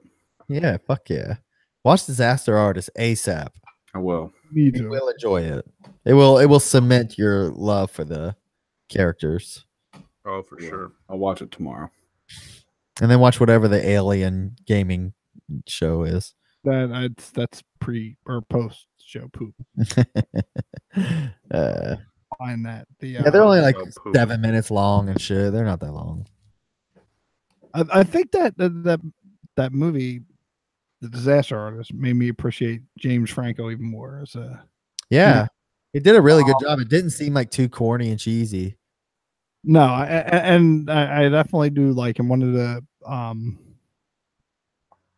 I like the performance there, but I just watched recently Pineapple Express. I was about to say that's the guy from Pineapple Express, right? Yeah. Yes. Okay. And I Spider-Man. love that movie. This is the end. And This what? This is the end is what sold me on him. Hell yeah. Watching that the couple times, it's like it's fantastic. This is the end. You've seen it, right, Brandon? I don't think I have. What? I think that's one of the funniest movies ever. It's great. It's pretty much the end of the world. And everybody, Seth Rogen, They all play they're all- themselves. they play themselves, and they're in Hollywood, and it's Oh yeah. Yeah. No, I have not seen that. and Pretty they're good. they all end up at James Franco's house. And Danny James- McBride's in it. He's super funny. Yeah. All right. Is it on your Plex, Kyle? It should be. I'll put it on there for sure. Yeah, I can. get it. Allegedly. I have to share mine. I have Allegedly. mine out there too. I don't know how good my internet is, but I need to Yeah. share mine with you guys because I know I probably have some stuff that you guys don't have. You got But Super Danny Troopers 2 on there. Have you guys watched Super Troopers 2 yet? No, No, I just got it. I watched Super Troopers 1 last night in preparation because I haven't seen it since it came out. Okay. I started watching. Well, what on yours, Kyle? I was watching Strangers Pray at Night, but then Casey was watching something on my Plex, so I don't know if that like caused it to screw up. So I have to go back and revisit that. But I did see Super Troopers 2 was on there. We did watch the other night. What Quiet? No, what the hell's that Quiet movie? Place. Quietly? Yes, Quiet Place, and I fell asleep, rightfully so. But my wife said it was good. It ended good. I still want to see that. It's pretty sweet. It's on I Kyle's. saw Hereditary last week. You saw Hereditary. I heard Yeah. it. Does it boring. live up to the hype? Yeah. I mean, I thoroughly enjoyed it. Yes. Cool. All right. Yeah. How soon can one of you guys get it on your Plex so I can watch? There'll probably be a month or two, I would assume. Yeah. I'll be looking out for that. But that's probably one I will add. When I saw the trailer for that, I was like, wow, Dude, I fantastic. saw Club Dread for the first time the other day. I watched that like just out of the blue. That movie, which is another Broken Lizard movie if you didn't know, but that movie is fucking sweet. I love that fucking movie. Dude, Everybody hates that fucking movie. Like it's the worst fucking Broken Lizard movie, but I love it. that's one of the funniest roles I've ever, or the best roles I've ever seen Bill Paxton in. It's so fun. Yeah, hell yeah. We talked about that a while back in the I Broken don't Lizard. remember it. That's one I watched once. I have to go back and revisit Club Dread though. Yeah, I'm trying I to watched it way trying to back. get hip to him because I've never watched Beer Fest either. Oh What? god. Fantastic. That's my favorite. That'll be Oh. next. Well, I'm gonna watch Super Troopers next. Then I'll watch that, and then I have seen Slam and Salmon though. I watched that just because Olivia Yeah. Munn's in it. Yeah. I And have- that one's okay. That's my least favorite of all of theirs. I That- remember that's being- one. That's one that I have that I've owned since it pretty much came out, but I've still have not watched it. Yeah. I mean I laughed. It's a funny movie. But my least favorite of theirs. Yeah. So is our room discussion done? Are we just talking about everything else to close out the show? Yeah, I think so. Anyway, the show's definitely not over. We still have more to talk about here, but we recommend you go see The Room or go watch The Room. Go see it live. Go And- Definitely gonna do it. And Yeah. definitely check out The Disaster Artist, even listen to the audiobook and read the book because definitely go for the book too. it's something that it's so bad it's good. I mean that's I think we're all in agreement with that. It's something that you can go back and revisit and just have a good laugh at and something that will go down. Dude, I think you would find a hard time going to the show and taking anyone to the show and them not having fun. Like Yeah, it would, I totally agree with that. I've taken probably 10 people that never saw the movie before. Just every time we've gone, we take like random people just because we tell them it's a good time, and they always love it. It's so much fucking fun. I highly recommend it. Yee. So shout out to you, Tom Musu, for bringing us a cult classic that was unintentional by every stretch of the imagination. Thank So- you for whatever mental illness made this movie. Yes, please. All right, so we're done with the room talk. So we're talking movies. We're talking more movies because that seems to be a good topic. We can close out here. We were talking about Danny McBride, and this is the end. It still cracks me up that he's writing or one of the writers on the new Halloween that's coming out. Is he really? Oh yeah. And the director for that is also the director of Pineapple Express, I believe. Yeah, that is correct. Yeah. Wow, that's pretty So- cool. It's crazy. So I'm kind of curious to see what they do with that. Now that release is, if I'm correct, on October 19th, which is my anniversary. Cool. You've got a perfect thing to do for your anniversary now. I've already told I posted the trailer on my wife's Facebook and said this is what we're doing that night. So Put it maybe on I'll your figure out MySpace. like I'll put it on my MySpace, with my extra bling, and then I sent her a request for Mafia Wars right after that, so we could play some of that as well. Make sure you give us a review on your Zanga. I loved Zanga. God damn, Zanga was great. I scorched mine from the earth. I There was hit a point in all mine, time. but still there. There was a point in time where when you deleted it, it's just gone and you can't ever get it back, and that's probably for the best. Yeah. I did went that with back my to mom. look for it, and I couldn't find it. It's like, you deleted this, it's gone. You can't ever recover it. It's like, because I wanted, for whatever reason, for nostalgia's sake, I wanted to look back and cringe at myself. Yeah. I'm kind of glad that I couldn't, because Shit. it would have been bad. You know what though? It's funny as we're talking about MySpace here. I was thinking about that was almost the perfect if you think about it, aside from all the requests and all the nonsense, but that was like the perfect platform, like where you could like upload videos, you could do a blog, you could have everything all in one place. Yeah, you could pretty much do anything. Yeah. It was like, but it was poorly, obviously by the end, poorly executed or maintained, if you will. I guess it was Well, just- everyone migrated away. Yeah, Facebook came in and did it blew way up. better. It But was what just did they- simpler. like my thing. What it was way simpler. simpler. You could just put like an update, but like I like the fact that you could like do a blog, like you could like literally post a full blog if you wanted to talk about something, and you had it there, and you can upload your videos or share, True. I agree. right. So it was like all in Not one. everyone wants to click on a page though and listen to whatever the fuck you decide is gonna autoplay on your MySpace page. And that's what I'm saying. Poor moderation. Remember, you could do bulletins where all your friends could see it. It was kind of like I did a lot of those. Yeah. And you could pick your top 8 friends. Yeah, that was also Dude, probably not a good Right. integration. What an asshole thing to do, really. I have a song I Yeah. made once where I said I was dissing it was like a diss song I made to Derek at the time, way back in the day, and I said you hopped to Nate's bulletin and started talking shit. Every time I hear that, Oh, like, shots fired. Took you up my top 8, bitch. uh, Eventually, it was like top 20 or some shit Yeah. like that. And there was like great. mods you could do that would change the way it looked and shit. And Yeah, how it many you slowed could the do. fucking page way down because you Yeah. had so much like HTML code. Yeah. But that was running in way the more fun background. than fucking Facebook, though. At least you could do shit. You're like right. that. I agree. It's just That's like, what I'm saying. It was just it wasn't user friendly is the problem. Facebook was way too easy and free and easy. They got rid of the clutter that was what made Yeah. it fun to us, though. Yes. Yeah. Yeah, you're right. and I would like to go Most back. pro MySpace discussion that's been had in the last decade, probably. That's what we're climbing up the charts with this one. But that- Hashtag MySpace lore. I forget what my password was, and it was under an old email address that I can't get to anymore. Yeah. I don't know whose butt to tickle to get my password reset. Tom's. You got to get a hold of Tom. He Find is that on Tom and get that feather out. But that's why I would love to see again what the hell was going on back whenever the last time I posted on there. I'm pretty sure most of anything you've done on MySpace is just completely erased at this point.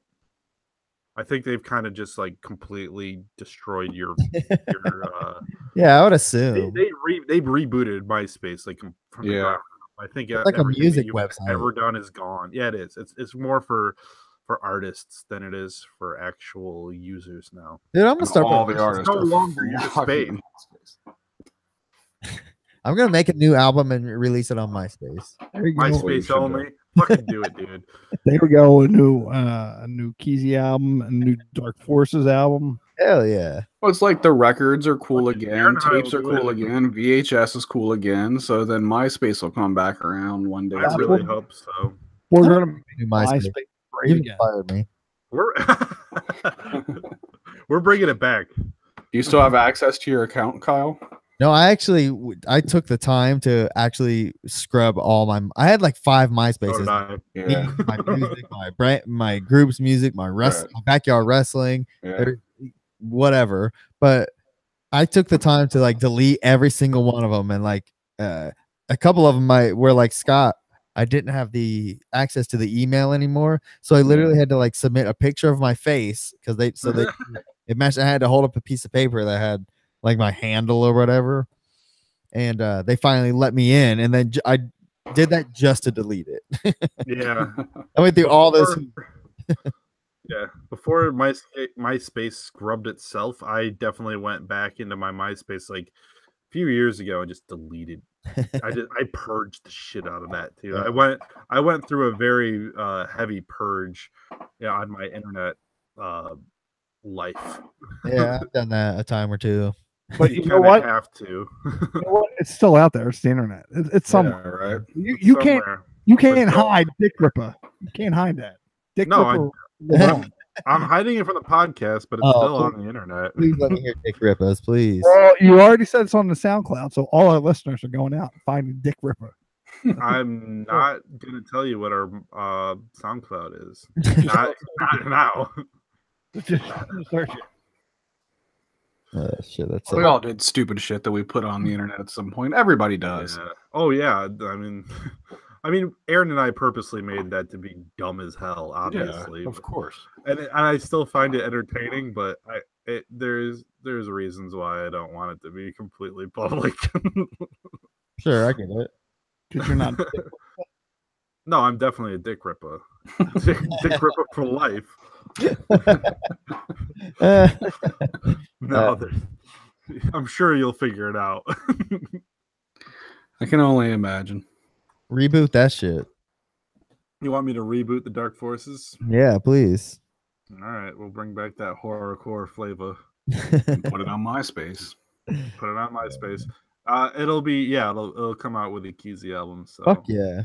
They're So both. it'll never happen. So Yeah, I was it's say they're on- both as likely. So Purchase that on iconoclash.net. right. But wait, going back to the Dark Forces, what were your handles? What were you? Aaron was quilt face. Quilt And I face? was quilt face. It's a dumbass story. We got our names from, those collections of horror movies that you would get that had like 10 movies in them for Yeah. like $3. Best things I ever. bought one of those and we watched like the dumbest fucking movies. There's Quilt Face, which is like a slasher of a dude that like quilted people's faces he skinned off. It was the shittiest mask you've ever seen. So that dude's name was Quilt Face. That was Aaron's. And there was one called Hellinger, which was the shittiest Hellraiser ripoff I've ever seen. Hell, So I called myself Hellinger. It was like the most That's a inside joke that no Pretty one was ever fantastic gonna fucking. backstory. that is really cool. No one was ever gonna get the joke. Aaron and I, we honestly made it. Every joke in our songs were just between Aaron and I. No one was ever gonna understand it. Maybe you guys would a little bit because you guys listened to like really shitty, like the fatter whack horrorcore songs on the ICP website every week. That's where a lot of our ideas came from, is listening to Oh, that. shit, I forgot they did that. Oh I shit. did too. Yeah, we used to download that shit and laugh our asses off at it, so we decided to make our own version. That's so great.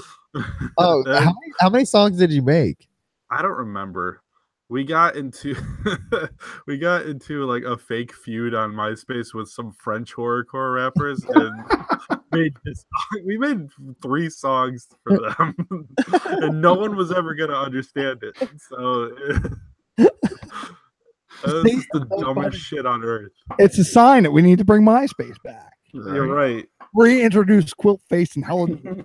Did you have more than 10 songs? Maybe. Oh, please. 3 of them were diss songs on just these French guys.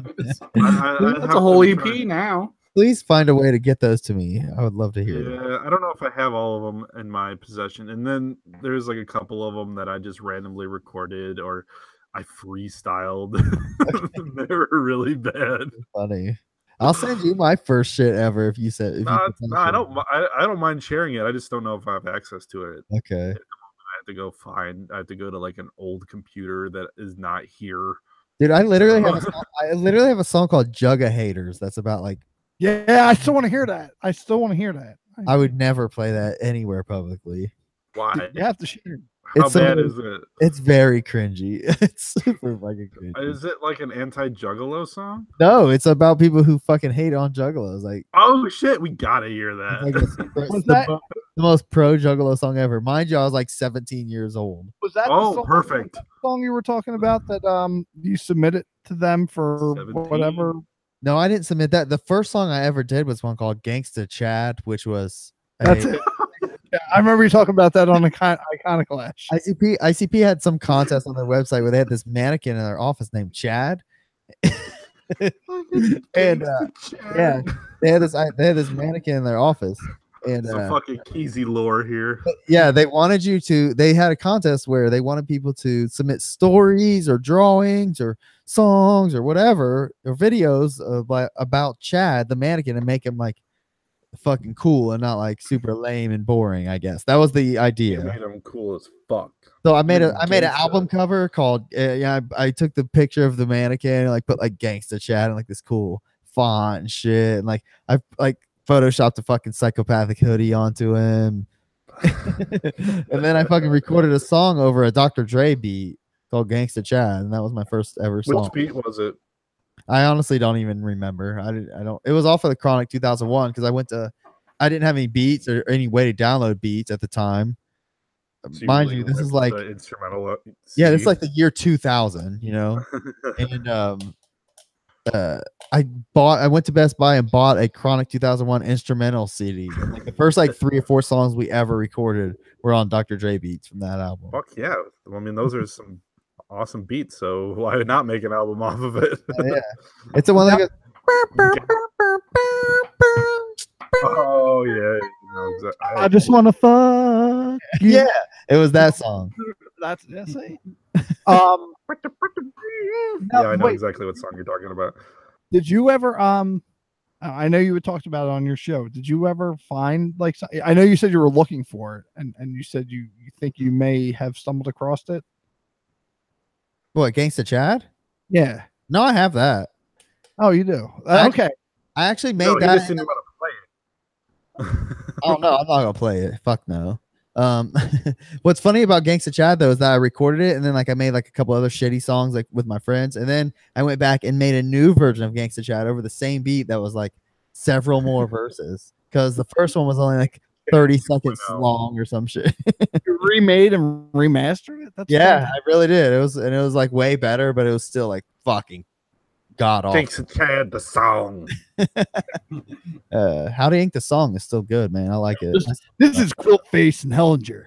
We're inviting you to our MySpace page and check out the song. Oh, that's fine. The song. Howdy Ink the song. I don't see other than the use of the N word. I don't see what's so wrong with the song. That is the only reason why I don't want you to play it. Why else would I not want you to fucking play that? Nobody knows that you're white. Scott. Dude, Twisted used to say it. What? My face is right here. What are you talking about? Yeah, I'm the only one watching the show. No one knows you're white. Dude, Kid Rock says it in a fucking that song on Carnival of Carnage. Then you've definitely sold me on that. Kid Rock says That doesn't help anybody's argument. I'm just saying, don't feel ashamed, man. Twisted says it until Fucking they Kid obviously Rock. made him stop saying You're it. not making it good.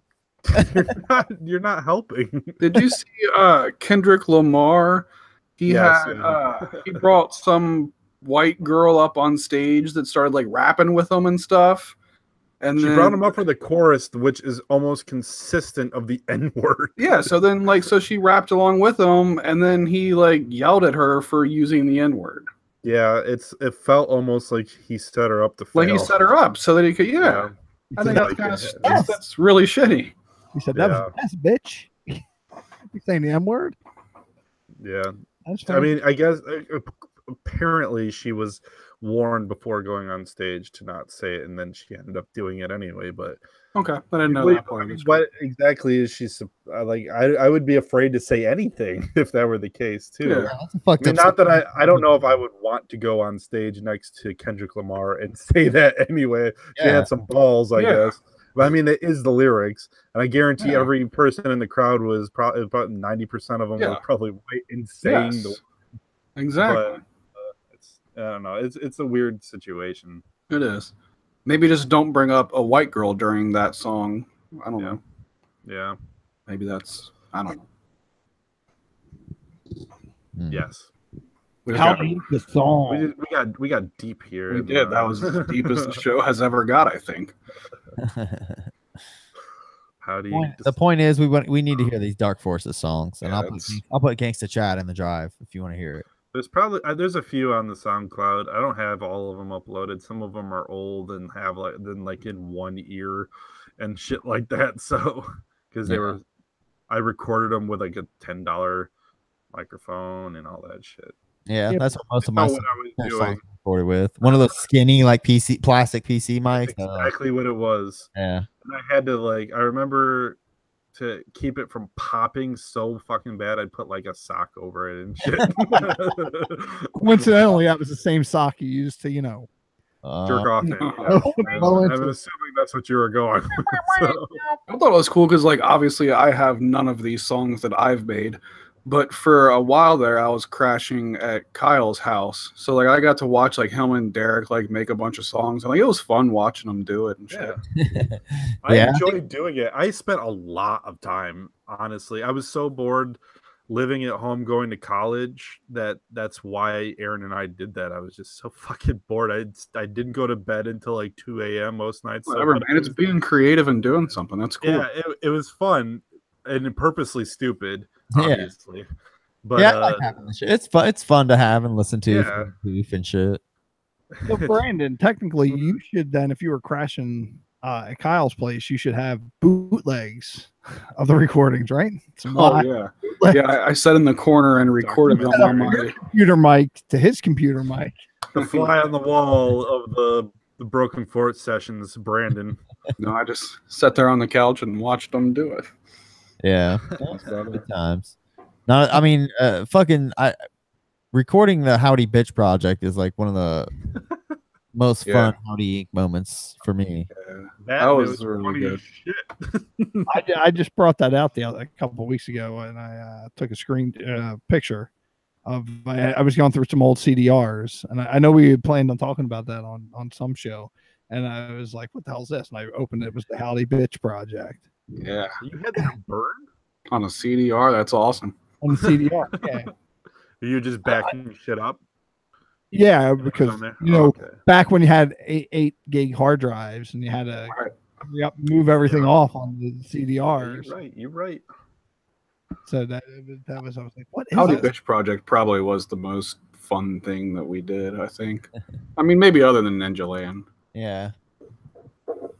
I just like that was another like because I remember like when I was sitting there watching, I was like, Liz, you see Liz off to the side, like constructing the whatever, the stick figure person, and you're like, oh, the howdy bitch has been here.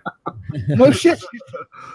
Liz is there making the thing right in front of you. They were some, And we were bad enough, so we did do that on purpose. And that's what made it fantastic.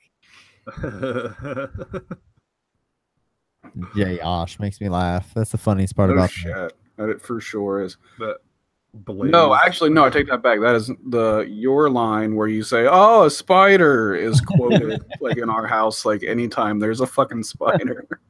That's awesome. I hope all this shit's on your Howdy Yank YouTube. Yeah, I think most of it's set to private Okay. for the most part. I'm pretty sure Why? Ninja Land's on there. But Though. yeah, I think the regular Ninja Land movie is public. Well, good. Hopefully people go watch that shit. And our DVD was cool. I feel like we did a good job on the DVD. Yeah, I do too. I I think think special features and like menus and shit. Like that's pretty cool. I think anyone who would watch 14 episodes of this podcast would definitely enjoy watching it. Oh, for sure. Probably. I need you to figure out, or I mean, maybe fix up the IMDb for Ninja Land or whatever, because You have doesn't- an IMDb for it. Holy you shit. don't, but you should, Oh. because it doesn't show up right in my Plex when I come across. Or you gotta just edit it so that you can pick your own cover and shit. Figure out how to do that. Don't It's make a pain in the one. butt, because it Just always click comes. Click the edit button. Oh, well, that's simple. Go It is. make an IMDb page there, Smoothie. Never mind. And I should make an IMDb, but I'm not going to. Good. Well, you can just edit it and just add your own cover. If you need the cover file, I can give it to you. No, I have the cover file, but I just like when it puts it automatically and see what it like ties it to. It ties it to some Yu-Gi-Oh thing. Oh, does it? I don't know. I don't have it on my Plex. I know it's on Kyle's, but I don't have it on mine. What is it? Ninja Land. Oh yeah, yeah, it's definitely on my Plex. Yeah. I'll have to edit it and put the correct thing on there. I actually have all the special features on there too, all the behind the scenes things. If you click it, I actually went through, put that shit on there. If you click it, That's cool. I did not realize that. and I don't think it has the additional audio track, but I should find a way to put that on there. That'd be pretty sweet. That would be really cool if you could figure out how to do that. I'll look into that. It shouldn't be that hard, though. Yeah, Yeah. yeah. Ninja Land 2 coming next year. Oh man, I can only dream. Ah, shit. So yeah, Ninja Land 2. We should do that. I put it in there. I put it out there in the ether. Let's see if it happens. I wrote the whole fucking thing already. I've already done. I wrote more of that than I did the first one. You have a sequel written? Yeah, I swear to God, I do. Well, Yeah, dude, now know we you just discussed need to do it. You need to put the first page of the script up on Instagram or something. Yeah, you should find that. I know exactly where I could have my hands on it in 1 minute. Wow, that's awesome. I would Did like you to see that. handwrite it? Yeah, it's handwritten on Holy shit. yellow legal pad. It's just like 3 pages of like notes of like, this is how it will start, then this will happen, and then this will happen. Like it's not like a full script. You need Like, lines and shit. you need to take a picture of that. That's how the history right there. It needs to be shared for the world. Did the first one have a full-on script for dialogue, or you guys just No. improvised? We improvised all of that shit. I mean, we had like an idea of like the narrative of what like how we wanted it to go, but no lines ever. Yeah. Like we Damn. sat down and said like, all right, so then this is what needs to happen here, and then we just did it, kind of. Cool. Kind of. Just made it work. Damn. That's fantastic. People showed up for the room and got so much more. That's right. And Hey. I think And the good thing, in comparing Ninja Land to The Room, one last thing. At least Ninja Land's only like 43 minutes or Yeah, something. no shit. True. However long it is. The room was way too long for sure. That's my least favorite part about it. Other than that, it's fucking great in every way. yeah, but it just goes by because it's so bad. It's kind of it kind of flies by. Once you get like, I was having trouble finishing it the other night. I was like, this is needs to end. I'm trying to remember why when it ends. It needs to happen. They could have cut it down significantly by just shortening the sex scenes at the beginning of the movie. Or not replaying the same one. They were very important. Apparently, the first sex scene was like 6 minutes long, and he did cut it down. Oh my god. To what, 5.5? Yeah, exactly. Apparently, it was 3 minutes long, but sure I legit feel like it. I found the soundtrack for that and downloaded it, and I legit listened to it. It was pretty awesome. That is what I forgot to mention when we were talking about that earlier. The music is fantastically cheesy, but fantastic at the same time. I was like, "You are my rose, you are my rose." Yeah. That needs to be out on vinyl. So is it like is it a legit soundtrack, or did you just happen to find like you could? No, it's a legit soundtrack. The first screenings of it, the first screenings of the movie came with a CD of the soundtrack, so it's out there. I'm pretty sure you could buy an actual CD of it. Yes, it might be hard to find now. Like, do you think it's on Amazon or? I guess. I think it might be on Plex, by the way, on my Plex. I'm gonna have to definitely.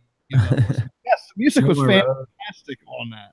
What's the song "I Will"? That one is the one I keep thinking in one of. The sex scenes. It's in like the third sex scene. I'm pretty sure. I'll have to listen to that. It's in the third sex scene. That's so funny.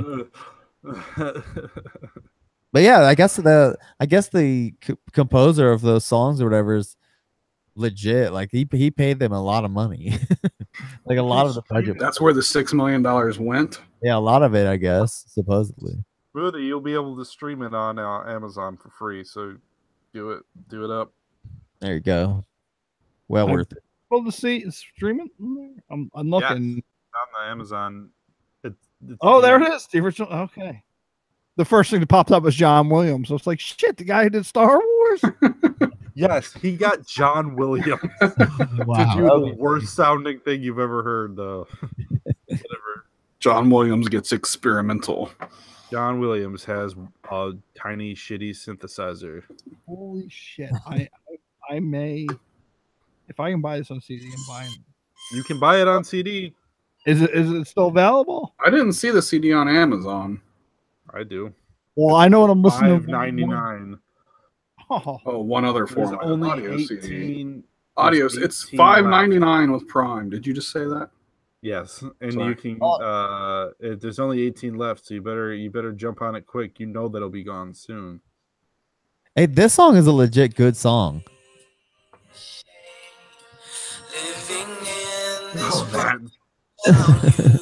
Sex scene number 3. I wouldn't do for you. When you went to see it in the theater, did people sing along to it? I don't remember them doing that. No. That part makes me laugh so much. Oh, I love it. Yeah. All right. Do we got anything else? Yo. I think that might be about it. Yeah, that was fun, guys. Yeah. Yeah. FYI, I just bought the Room soundtrack. Hell yeah. $6 on that, but bitch about getting a decent beer. I never will understand you, Smoothie. Hey, we'll buy a bunch of VHS tapes. I haven't bought a VHS tape in a while. VHS one you bought is going on right now, right? I know you follow him on Instagram, Smoothie. That Witch Finger podcast. Yes, they're at this VHS fest at some big drive-in, like in Pennsylvania, somewhere in Pennsylvania. I didn't even realize it was in Pennsylvania. I just saw something. Like I said, that buddy of mine who does the beer stuff. I told you a story about 555. There was actually somebody's at that same thing, and there was like a horror movie from back in the 80s called 555. Gotcha. And it's the most sleaziest the most slasher you've ever seen. Like on the front cover, it's this dude like with the severed head. So I was like, "Is this?" And I texted the picture to him. I was like, "Is this the official movie of 555, and he replied back. What did he say? Amazon Prime. I'll have it by Tuesday. I saw that the VHS Fest was going on, so I like just kind of clicked on the hashtag and started going through shit. And somebody posted a cover of the movie Ants. Do you remember that movie by any chance? It was always in the horror section. It was a girl's boobs with ants all over them. It was in every fucking video store that I ever went to when I was a kid and looked at the horror movies. No, I was like, holy shit, I haven't thought about that since. I was thinking of the Woody 12 Allen years old. CG movie. Yeah, that's what I was thinking immediately. See It's if a TV movie from 1977. I guess I don't know what year it was. Oh, FYI, You here's should the have five. that in- I don't know if you can see it. There's the 555 cover. Gotcha. All right. The sleaziest. The sleazy. Wait, what did you say? Ants? Ants, yeah, here it is. If you can see it online. Wow. Yeah. Remember that? I never saw that. Right on. Every video store I went to when I was a kid, I had that movie, and I hadn't seen it since I was a kid at the video store. I was like, holy shit, I forgot about that movie. Cool. So now I'm hoping I can find a torrent of it, because I don't think I've ever seen it, just the cover of it.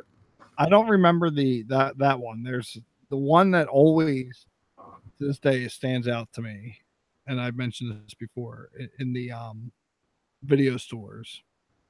Cover wise is the Sleepaway Camp 2, I guess. The one Yeah, where hell yeah. backpack with their butt. Freddy's glove. No, the Yeah. one with Freddy's glove and Jason's mask all in her Yeah, backpack. yeah. That's the one always stands out. It's a great movie. I don't think I've ever seen that. Yeah, I don't think I've ever seen it. I have all 4 of them on my Plex. I'll have to watch Cool. them. I think I started to watch them and did my due diligence, falling asleep. They're really good for like funny versions of like predictable horror movies. Like for their time, they're really funny. Are they like parodies? Yeah, that's exactly Okay. what it was. Like an early version of Scream, kind of. Oh, but Okay. they're actually. I thought they were just like in the same vein, but not like parody. Like They're in like the same- parodies, but not. this movie. They're good though. Like You an ever- early scary movie? Yeah, Scary Movie is exactly what I meant. Not Scream. I'm sorry, I meant Scary Movie, not Scream. Well, Scream was kind of a satire of horror But movies. Scream, yeah. But Scary Movie is Oh, exactly meta. what I meant. Did you guys ever see this movie? I can. Nope. I can't tell what it is. Actually. Pieces. Oh, okay. I see now. It's this is the horror pack limited edition from last month, but it's actually like a movie from the 80s, I think. You still doing the horror pack every month? Yep. But not unboxings? No, I haven't been feeling the video in a while. One because I loved those horror unboxings. Those were my I'll have favorites. to get back to them. A little bit out. Like this month, we're gonna get that was the 23rd limited edition, and this month we're actually getting 2, so we'll have 24 and 25. How many Blu-rays do you have from them now? I started in February of 2016, so And you 4 get times. 4 a month? And there was a good 5 or 6 month stretch where I did. Is it a good value? You like it?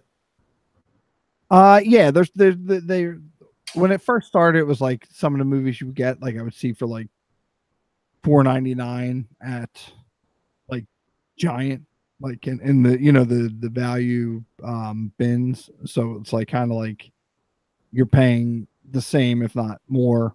A little bit more for these, but they like get these little limited. They start doing these limited editions where they get pieces. I don't think is on Blu-ray, so they got like the rights to it. It was a movie. It's a pretty cool one, and like there's like I said, we're gonna get 24 and 25. I've only watched a couple of them. Well, most is good. I fell asleep during it, but I liked what I saw. It's pretty brutal. Like it starts off with the Just stop asking him. He's never finished a movie in his life, I don't think. only when I want to. But this movie starts off. It's this kid putting together this puzzle of a centerfold, and his mom comes in and is like, "Oh, this is wrong," and he just tacks the shit out of her. As you do. So it's and it pretty much follows that. So the problem is I start watching them at like 11 o'clock at night, and I have to be up at 3 o'clock in the morning. So it's like How do you do that? I try not to get too engrossed. Like I kind of like roll over and kind of like listen to it. So I purposely at night, if I'm watching a movie before I fall asleep, I try and make sure it's something that I'm not caring about. Yeah. Like the other night, like I put on Jurassic Park because I've seen it before. I was like, okay, this is good stuff to just fall asleep in the background. But I don't want to put on one where I'm like, You fall asleep to a movie every night? most of the time. I usually do too. Gotcha. Most of the time. How If about you, not Scott? that, I throw on a show that I've watched before. Like I'll cycle through shows. Like I just finished Community and now I'm starting Scrubs again. I It's all love on Hulu. Scrubs. I do too. It's keeping me from falling asleep. and also I actually want to watch it. Yeah, I love that show. I'll also if some nights like Casey he'll like come in our room or whatever, and I'll have to go in there, in his room, which is fine. But he has the Echo Dot, and it's connected to my Amazon. So if I'm not like if it's like really late and I just want like music, Yeah. I go to a soft rock and an instrumental. So it's like these 80s like soft rock instrumentals, like elevator. Yeah. music. I use Spotify to fall asleep to a lot. Like I'll turn on like one of their sleep playlist or jazz playlist or something. Because if I turn on a movie, I won't fall asleep. I can't fall asleep to a movie. Tara has to have a movie on, and it has to be slightly audible. Yeah. Just like super low. Yeah. I don't give a fuck personally. I can sleep like any. It doesn't. It's not necessarily something I need to like. I don't need X, Y, or Z to fall asleep. Like I'll fall asleep. I've been known to if I'm tired enough, like while I'm eating dinner, like food in my mouth. You're going to bed at 11 o'clock and getting up at 3, dude. Right. I know. It actually felt good. Like last night, I went to bed at like 12, but like I didn't get up until 8. So like I got like an actual full night's sleep because like it wasn't hot, last night. So I had the window open. It was like a nice breeze, and I set the alarm for 6. But I was like, screw this. I'm comfortable. I'm in a good spot and slept until 8 and felt great. That's why I'm not like hurting right now. Like I'm more awake than I typically am. Yeah, I'm pretty tired. I went to bed at like 1 and got up with my son before 7. So and I went to the Renaissance Fair today with a bunch of dorks. That's cool. It's the dorkiest thing I've ever been to. It was super cool because I'm a fucking dork too. But it was just like the dorkiest humans on earth were all gathered. It's funny as hell. Did you cosplay too? No, I don't. It was kind of a spur of the moment thing, and I don't have. Did you go as Hellinger? I could. I've gone many times and we never cosplay, but I always feel guilty that I don't. I wanted to buy like a costume there, but they're handmade, so they're super fucking expensive. They're like $60 or more. Like I'm not spending that much. I'm with the you. leather shit is like hundreds of dollars, and I was like, oh cool, they may have leather masks. He's like, yeah, this one's like $2,000. I'm like, oh fuck. Costumes and shit like that. I imagine all the people that work there all like probably fuck each other too, right? God, I hope so. I always dream about that. I don't know why. I was like, my fuck alcoholic. Now I know exactly what Kyle gets off to when he's jerking off. It is thinking about the Renaissance Fair actors. Hey man, I mean, I'd be lying if I said I didn't walk through around the Renaissance Fair and be like, all right. There's titties out everywhere basically because everyone's in corsets and shit. So. Yeah, usually pretty awesome. But then sometimes it's not. So yes, there's that too. Yeah, glad you had a good time, man. Yeah, it was awesome. Wow. Yeah. If that doesn't stay time for We're ending this podcast on titties. All right. This is it. We are.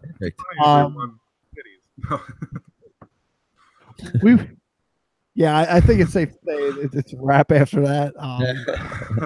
It makes me, real quick, it makes me think of well, yes, but the Mel Brooks movie, History of the World.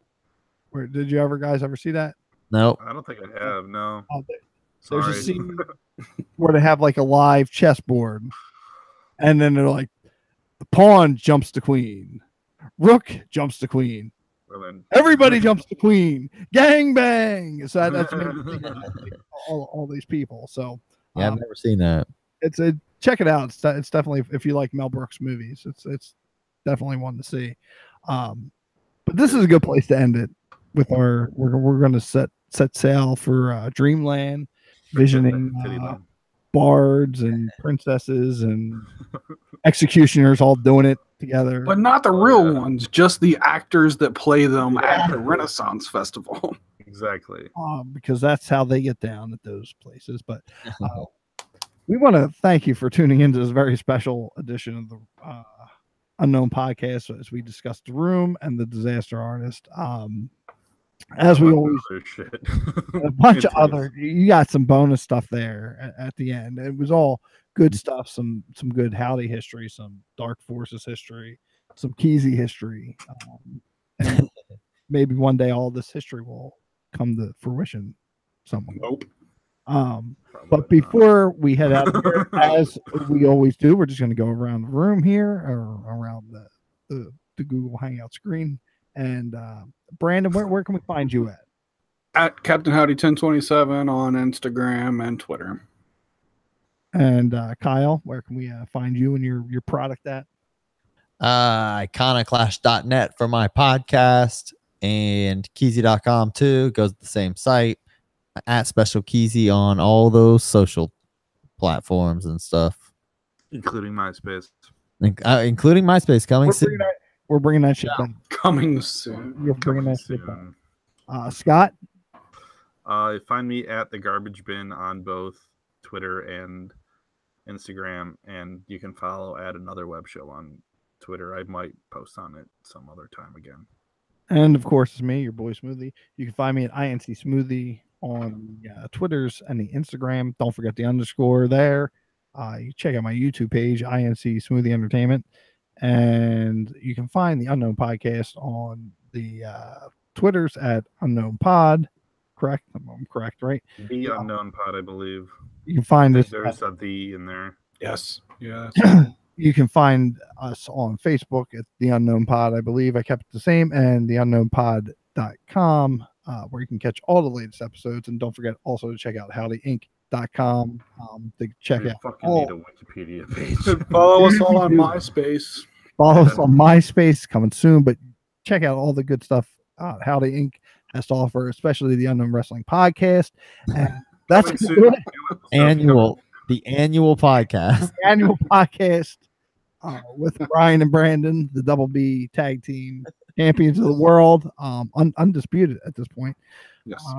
1-0. Yeah, there's no other wrestling podcast out there. There's this wrestling show we're going to in September in Chicago, and they have like a big wrestling convention going on that weekend, and they've got like a whole section for wrestling podcasters. So I sent them an email like to the inquiry thing, like just curious, how much does it cost to be a part of the thing? And for $500 I could have a table at the booth all weekend long. Wow. Be fucking awesome. Dude, And we'd be like, we got one episode. Check us out. You might want to record more between now and then. We'll have another one next April. You'll love it. That's good enough. That's so cool. Yeah, pay the $500 and just do it all week. Just podcast all weekend. Just sit there at the table and just podcast all week. Yeah, Awesome. make an 8-hour podcast. Well, you could definitely splice together like one interesting, cool episode after that much recording. Some weirdos would come talk to you. Yeah. They would. All right. Sure. don't believe Hand anything those out are cards so for the open. Unknown Podcast. That's completely unrelated. Yeah. to wrestling. All our business cards. It's gonna be this fucking long because it's gonna have all of our fucking information on it. Hey, we're everywhere. We're taking over the airwaves, taking over the internet. So, All right, I'm gonna take over the pisser. again, yes, it's time to wrap it up. So check us out, all of those wonderful places, and as always, we thank you for tuning in, and we will see you on the next episode. 3 weeks from now, titties.